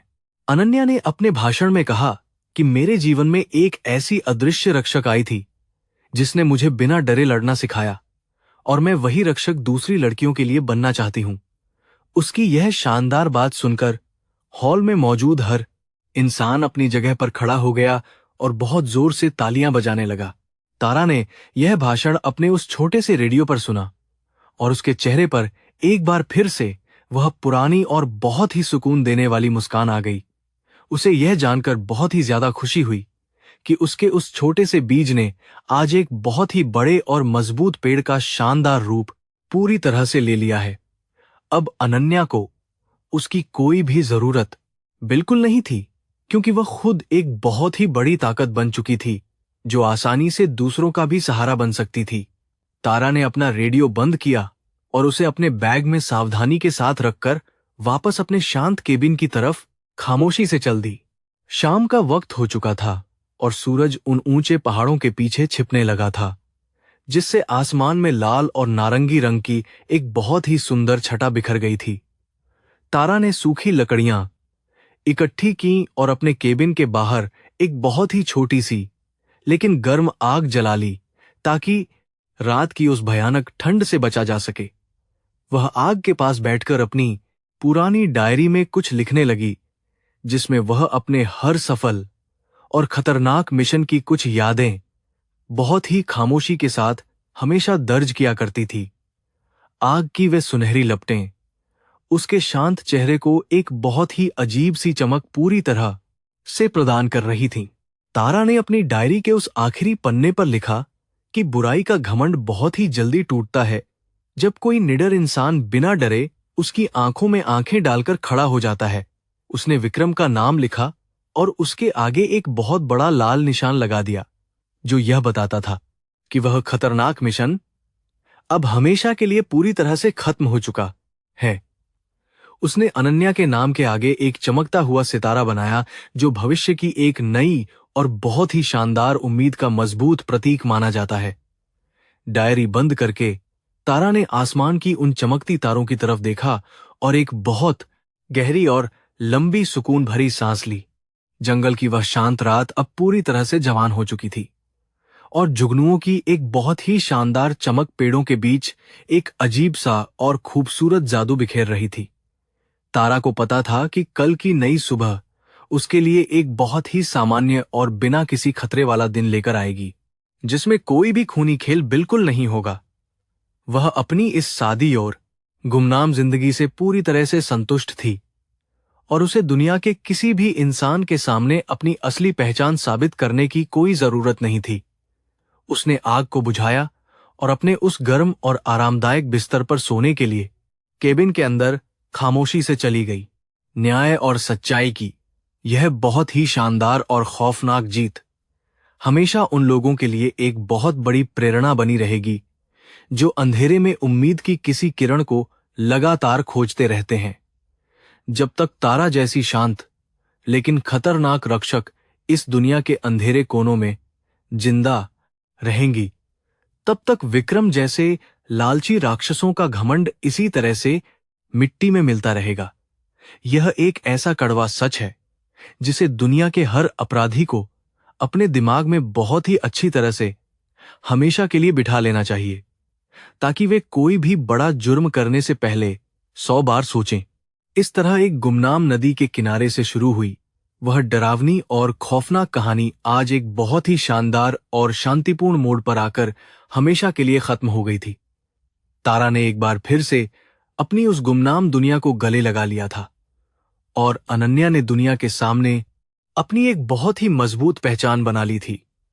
दोनों महिलाओं ने मिलकर इस जालिम दुनिया को यह अच्छी तरह साबित कर दिया था कि एक असली योद्धा अपनी ताकत से किसी भी खतरनाक तूफान को हरा सकता है।